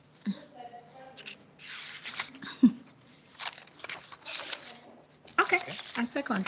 Thank you very much. And that's the end of quarterly reports. Now we are on the annual activities report. Sorry, Chief, for the annual activities, Chair, that will only be available from April onwards because we must still capture and populate for March, all of March meetings for POC. And then with the engagement today, definitely maybe it will change. Yeah.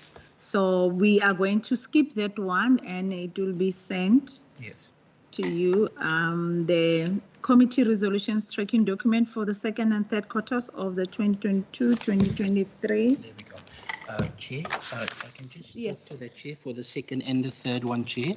You will see in the last column for the second and the third quarters that those requests for information of both the second and the third quarters was sent to the administration on the 15th of December under a letter under your hand, Chairperson, to ask the administration to submit it by yesterday. The institution did submit it yesterday evening, and I subsequently this morning in this meeting I sent it on to everyone via 2 emails because it's quite voluminous, Chairperson.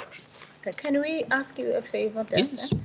To print that to the members and send them to their respective offices?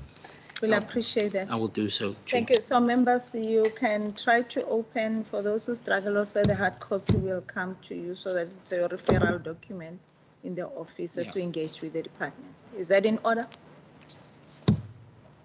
Members are tired now. They're just looking at me. Thank you very much. I think members, with that being said, that will be the last. Mr. Davids? Yes, Chair.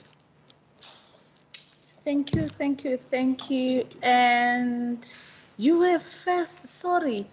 Member Kasim. My apologies, Member Kasim. I should have also mentioned it's the first time in the Parliamentary Oversight Committee. And thanks for joining us.